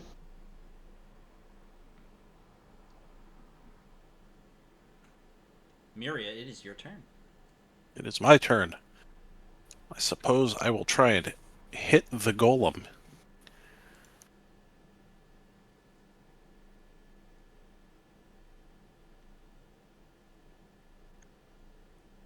Just makes a bear roar and then tries to bite it.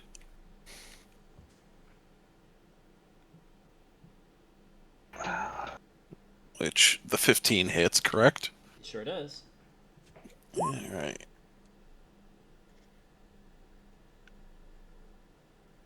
And then the claw attack. No, that misses. That one did miss, yes. The claw attack knocking it prone is also great, because when it tries to stand up in melee, it is subject to attacks of opportunity. I thought that was only for large creatures. Large or smaller? Oh, Large okay, gotcha. or smaller than Gotcha. large. And So when it's a I'm shame prone, the I claw- have to, use an action to get back up? When you are prone, you use your movement action to stand. Got it. However, I can still make my I attack do roll, though. you can make your attack roll from the ground if you are prone, but you make it with disadvantage. And things get advantage to try and hit you with melee.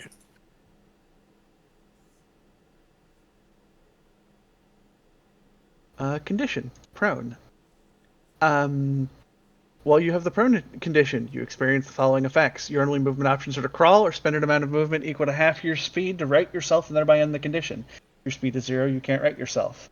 You have disadvantage on attack rolls. An attack roll against you has advantage if the attacker is within 5 feet of you. Otherwise, the attack roll has disadvantage. Those are the Those are rules as written per PHB 24. So you can just stand if prone and you don't get attacks of opportunity for it. That's nice. Yeah.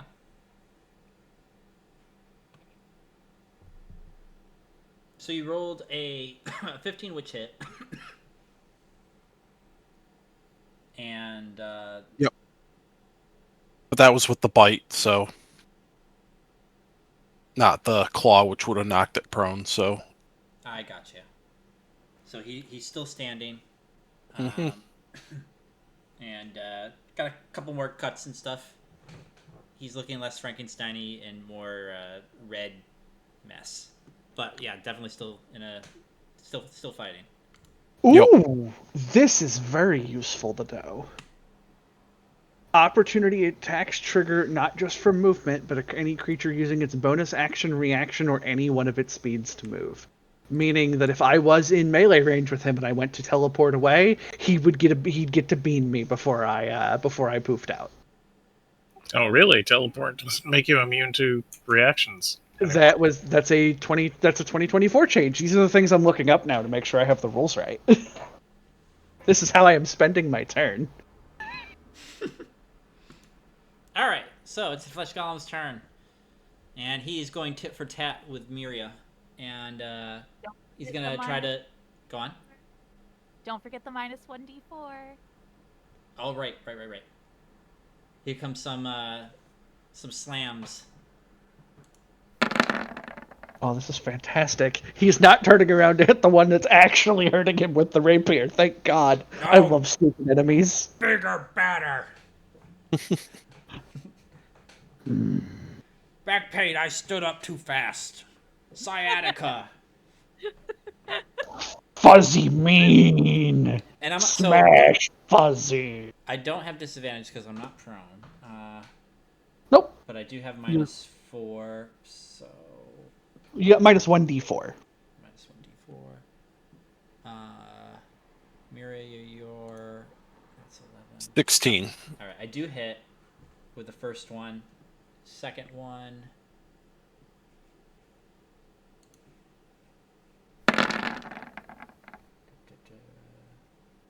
-19 minus 1d4. Roll that right now.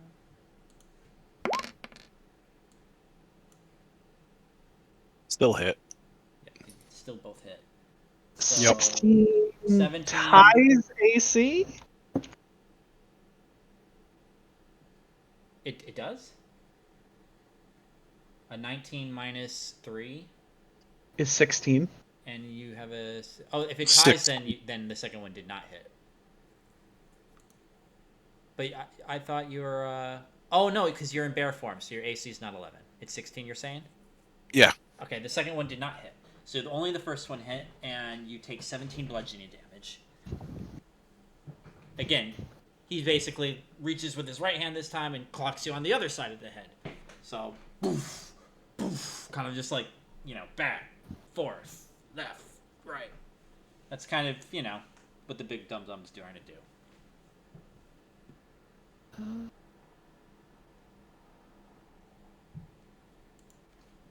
And you are not feeling very berry anymore. No. You're feeling, your poor bear's not looking so good. I'm down to 9 out of 33 hit points. I'd be dead. Yeah. Well, that's yeah, you okay. would. That's okay. When you leave bear, you just go back to not being a bear, right? Actually, they nerfed wild shape tanking. You keep your hit. Oh no! Celine, you are up. Okay, so each square is 5 feet, right? Yes. Correct.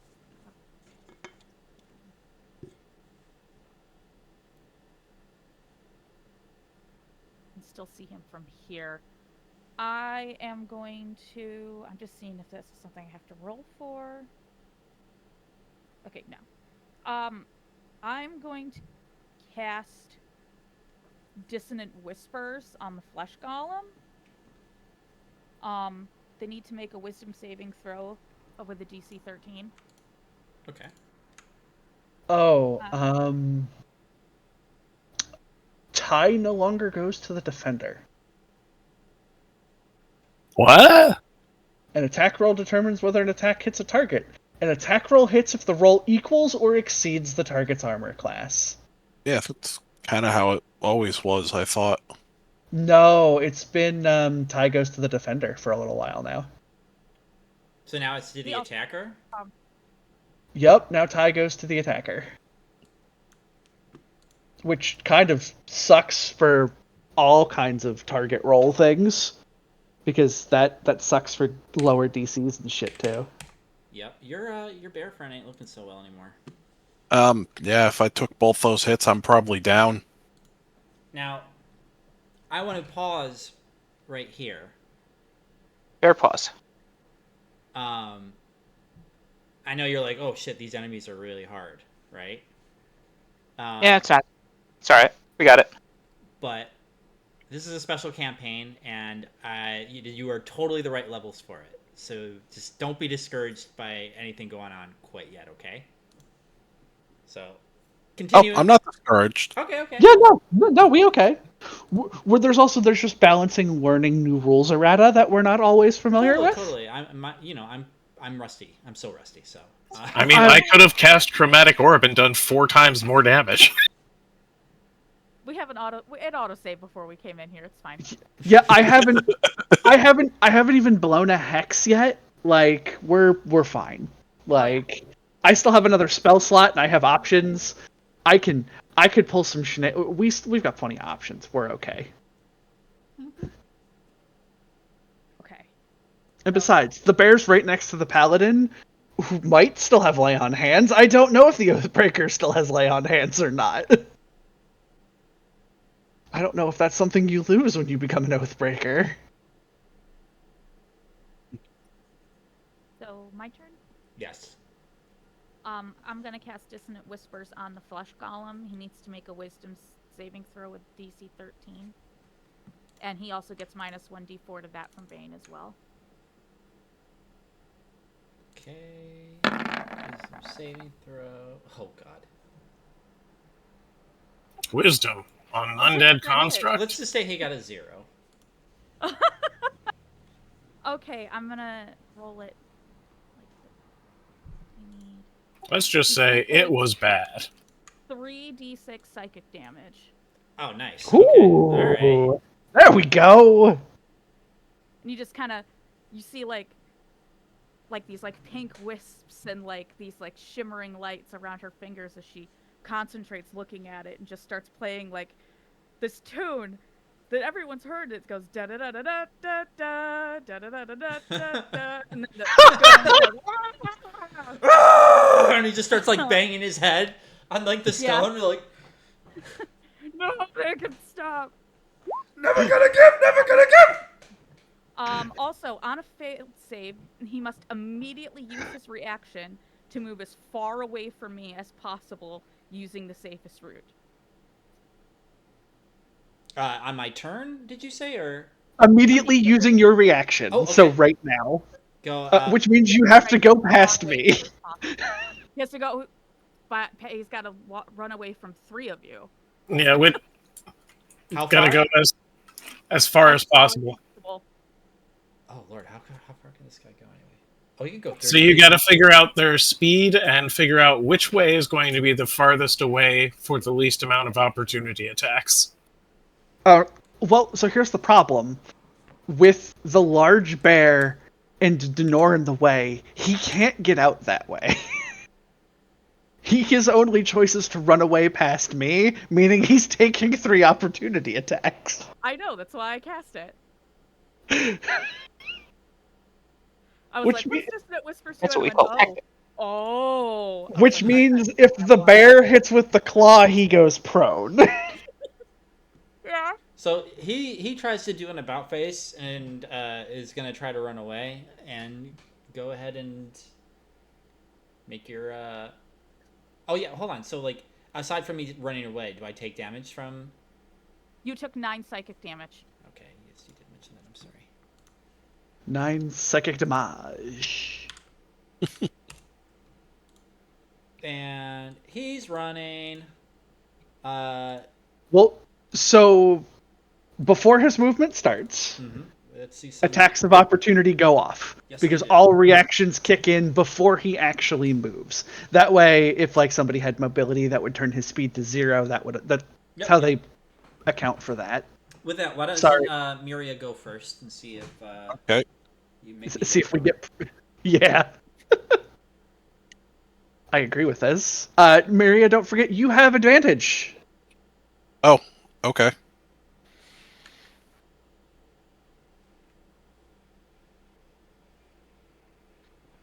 Because you are flanking him with me. I did not. That was a level. Yeah. Okay. Well, the claw has hit.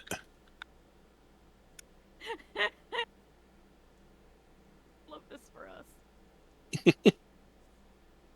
Sure, a second claw has hit the flesh golem. The second claw has hit the flesh golem. he rolls with advantage with both attack rolls? Yeah. So I'm looking at. Well, he wouldn't multi-attack right now because multi-attack is an attack action. This is just an opportunity attack, so it's an attack with one weapon. Gotcha. Yep. So 1 claw. Claw definitely hit. Yep. Which means I will now roll rapier.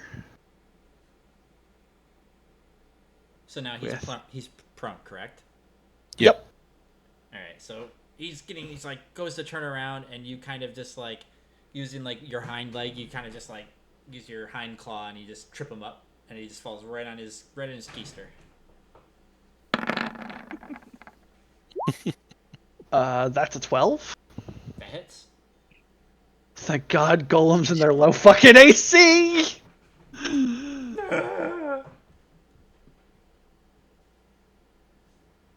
I make sure that's off because that's not on right now. Roll damage. It's crap! Well, that didn't roll that correctly. Yeah, because it rolled a 1. Oh, it rolled a 1. That's why. That's gross. Yeah, I mean, So that's 4 radiant damage. better than nothing. And doesn't Evil get an attack of opportunity as well? Sure does. Yes. Very well. Slambo. That connects. That is definitely a slam. And, why is my Divine Smite got a damage on it? There it is. Did it not work? Take that. It doesn't seem to be working. Oh, you can click the damage button right on the roll in the text box.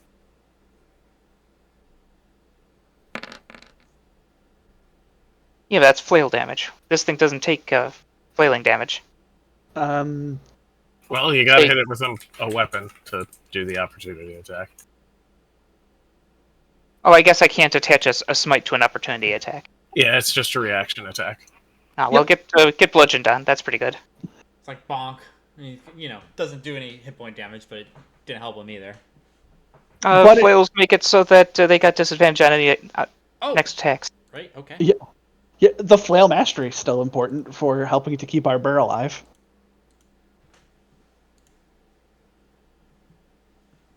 All right. Flesh Golem's got Just disadvantage. keep stacking the disadvantages.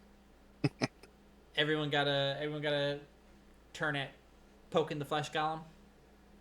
We. Yep. All right.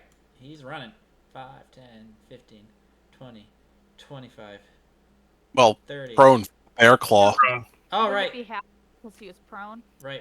So So turned around, tried to run, did not. 15. I mean, he could technically still crawl at half. Yes. I've I think in this case it has to because of the spell. It has to try and crawl away now. Yeah. Yep. Its movement got chopped in half. He's like kind of like crawling past Jackson. He's like, I'm gonna give you up. Jackson's like, where? The mortician's like, where are you going? You could not try and kill us, and we wouldn't have to hurt you. Meanwhile, in the golem's head, he just hears, "Never gonna give you up, never gonna let you down." He's like, The record is rolling through my brain.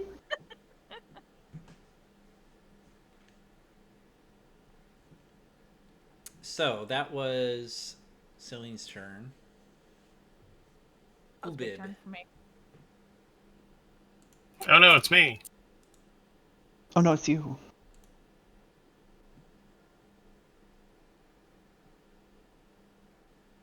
I'm going to move slightly closer.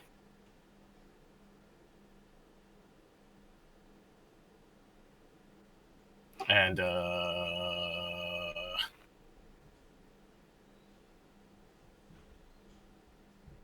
I seriously don't know. I am not willing to throw myself into the possibility of getting blocked. He's like a cantrip. Don't you got a cantrip? Little...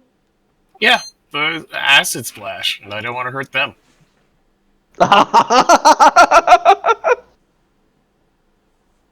The only damaging cantrip I have active right now is acid splash. Acid Splash. What does Acid Splash read? I'm actually really curious. You target a point within range, and it explodes in a 5-foot radius sphere, and every creature in that sphere must succeed a dexterity save or take a d6 acid. So you can aim it at a tile behind it that'll hit it, but not us. Yeah, if I could see there. Bank shot. Kobe. I can't see it.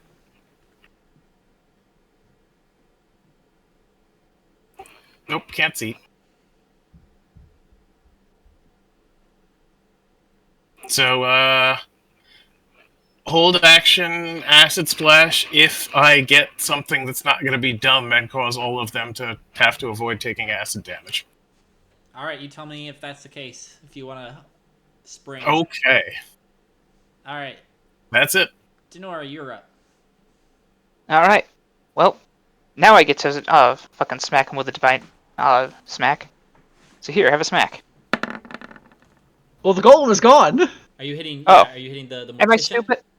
Yeah, I'm running up there and I'm morticianizing this guy. You're gonna mortician. I'm gonna send this guy to the morgue. It's a short trip, thankfully. All right, so Does- you're okay. Really quick, Jex, the mortician's gonna make an opportunity attack because you're running past him. What? I thought he was running up to him to Yeah, I'm running up to him. Oh, I thought. Oh you well, were he running was to already in front of you. He The was mortician already... was in front of you. Yeah. This dude's the mortician. He is? Yes. Yeah. Oh! I didn't So he see him doesn't need because like my icons were in the way. Completely. Alright, never mind. It's all good. Well, L yeah, then one. I'm gonna flail his ass. I was wondering what you were doing. Go ahead and reroll. Okie dokie.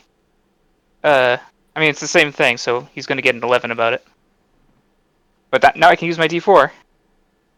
That's what I was gonna say. It's a D6. It's a D6. No, it's a D6. Yep. Take that. Good. You needed that. That's a 16. Yep.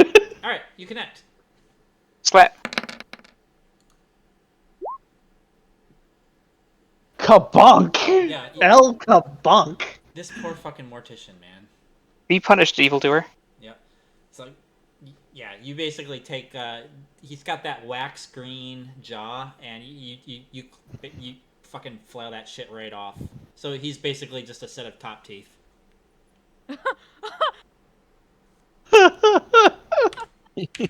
And, Is he and, more dead? I mean, he's not dead, but you know, Mort's there's, got a friend. there's a tongue coming out of like an esophagus or like a trachea, and it's just kind of like flapping around. Yeah, but and his eyes are just kind of like bugging out. That's grody. Is the jaw near me? Yeah, it's on the floor, and Tells Smashoed. he accidentally, like, the fucking Miri accidentally stomps on it, and it's just like, Oh, I was gonna pick it up and ask him if he wanted a truce and offer it to him.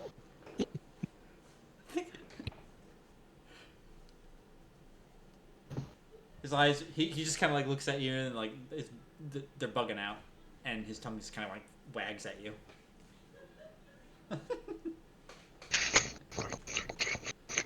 Yeah, those kinds of sounds, exactly. Ugh, gross. Oh, that's so gross.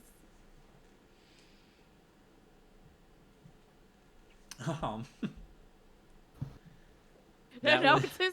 Yeah, now it's his turn. Lordy. What do you say we call it a draw? He goes and he tries to strangle you with his necrotic surge once again. He let's see if, oh my god. First one I think actually connects. What's your AC? Oh, fucking A. No, it doesn't. Yeah, Dane Paladin. Yeah, Dane Paladin. Get Paladin on, idiot. I'm the cool guy. Alright. So, he puts his hands around your neck, and the green kind of smoke starts to, like, once again, starts to, like, curl around the fingers and, like, dissipate. And he You have to try harder than that. And when he does, he kind of, like, and his tongue starts just wagging at you, like, and his eyes grow really intense, and he gives you a lot of eyebrow action to kind of, like, show you how, like, pissed off he is at his jaw being smashed. And you start to feel your, like, throat closing up and drying, the skin starting to dry, and you feel like gangrenous around your neck area. And you take 7 necrotic damage. Ow.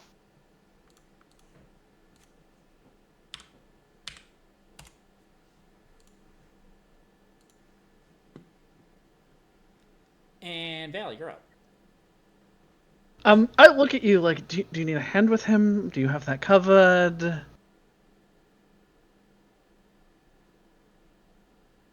I'm good. Is he currently engaged enough that she would not be considered threatened by him if she was to step away? He looks very bloodied.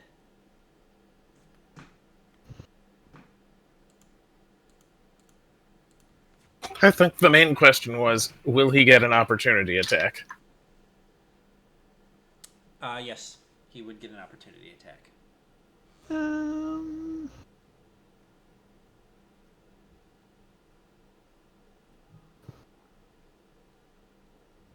Well, I haven't been murdered yet, so fuck it. I take a 5-foot step away.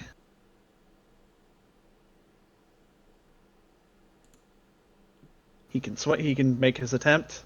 Yep, he's trying. Let's see. A melee swing.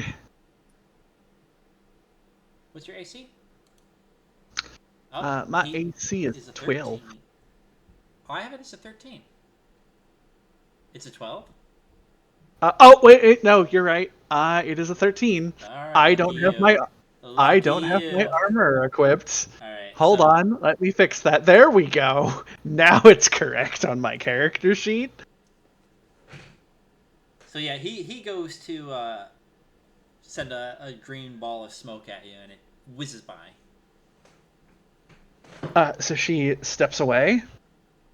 And as she steps away, she points at the golem and snaps her fingers, and I'm going to hex the golem.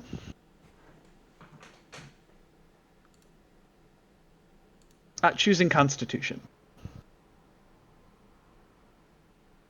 Does that mean he rolls con saves with disadvantage?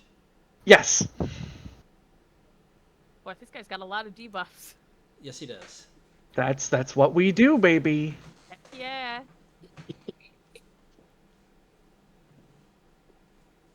So now I get to turn on Hex. And I'm going to finish my movement by stepping over here next to him. And we're going to give him the beans. Give him With business. yield The with business. yield the rapier. He's still prone on the ground, yes? Yeah. Oh, good. You know, for reasons. Oh, that's a critical. Oh yeah, let's go.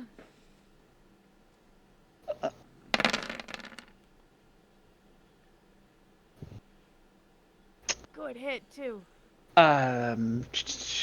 Let me double check something. Because this might matter, so I may have been wasteful in my casting of Hex, depending on what his magical damage resistances are.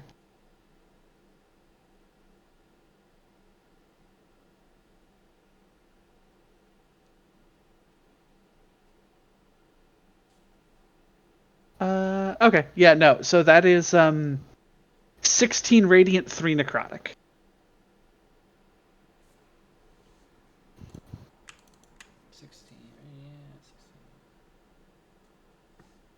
I don't know if he has any necrotic damage resistances, but for the sake of resistances.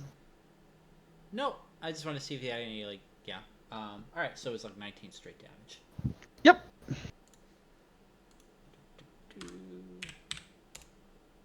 Yeah, he ain't looking so hot anymore. He's a big boy, but he's slowing down, and he's not looking quite Look, as gung-ho as before.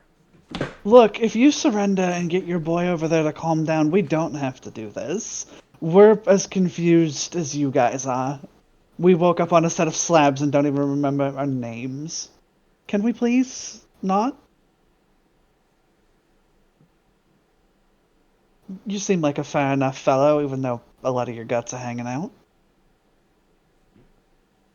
So the golem kind of like looks conflicted. He like looks at you with hatred, and he also kind of like looks towards the mortician as if he's like looking for approval, like permission, rather. That goes to you too, tongue waggles. Weapons down. Why don't you make a what kind of charisma check? Straight charisma check? Persuasion? Yeah, persuasion. Yes, thank you. I have that.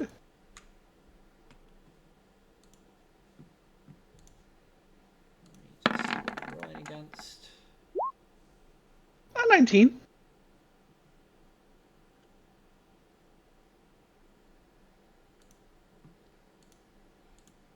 So the mortician kind of like sighs and then looks at the golem and like kind of like puts his hand, like both hands he motions down, like,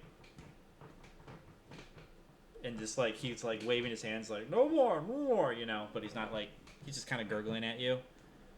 The golem just kind of like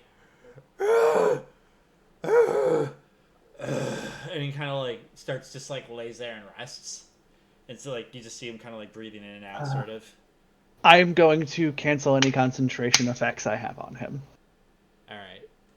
All right, you can lay off. You can lay off the golem now. He's calm. Yep. Combat has ended. He looks around to see if there's a spare jaw for the mortician. Right. Not there, but you think you recall seeing just like a regular skull, what appeared to be a regular skull, back in the mortuary where you first woke up. I'll be right back. She's going to walk by. Excuse me, and she pats the bear as she walks through. She's going to go to the skull, and with no heebie-jeebies, pop the jaw off of it, come back, and politely offer it to the mortician. Hey, wait, what's going on out there? I hear a lot of commotion. Oh, shit. The bear just looks towards the door and starts making bear noises at him. Hey, you be nice. You be nice to our new friend Mort. There were just some differences in opinion. Their opinion was we should be dead, and we heavily disagreed. But it's over with. It's fine. She offers the jaw to the mortician. The mortician just kind of like looks at you for like a second and like slowly like raises his hand out, takes it, and like I'm guessing you just kind of wander off, and he just kind of like stands there and like looks at it for a second, and just stands there perplexed and in shock. Celine The kind of- other one came off, and it looked like it was something custom. So I figured you might have some kind of hinge there where you could pop that in to at least keep the tongue from waggling for the moment until you get the other one repaired. He kind of looks it over, and he takes like his tunic and he dusts it off a little bit, and he kind of puts it up to where his jaw would be and wiggles it around a little bit. You hear some like squeaking sounds. He runs in back over here, or hobbles in, limps in to his desk, and you see him kind of like tinkering around a little bit and screwing. If he gives me permission, because I think this would count as a construct, I cast Mending. Oh yeah, To absolutely. help? Perfect. Yes. And she'll even try and use that on the flesh golem to see if it'll help him out a little bit. I wouldn't do that. Why not? Celine kind of peeks her head in. She looks at all the blood and gore and goes, "Oh, nice." And kind of goes off into the corner and starts dry heaving. Take breaths, darling. Take breaths. So you start to see viscera and stuff going back into the abdomen of the flesh golem, and you hear like God. ting ting ting ting, and the mortician starts like waving his head like. Oh, she stops. She stops when he does that. All right. He goes back to the mending spell starts to like wiggle around in his jaw, and he's like, "Oh, much better." There you go. As I said, Where did you get this jaw from? It smells like corpse. it was one of the spares we found in the room where we woke up. I figured it was a temporary fix at best. What on earth are you doing here? We don't know, and that's the problem. You shouldn't be here. What have We you are- done? As I literally said, we don't know. We don't remember a thing. I have a splitting headache. Get out of here. Okay, where's the exit?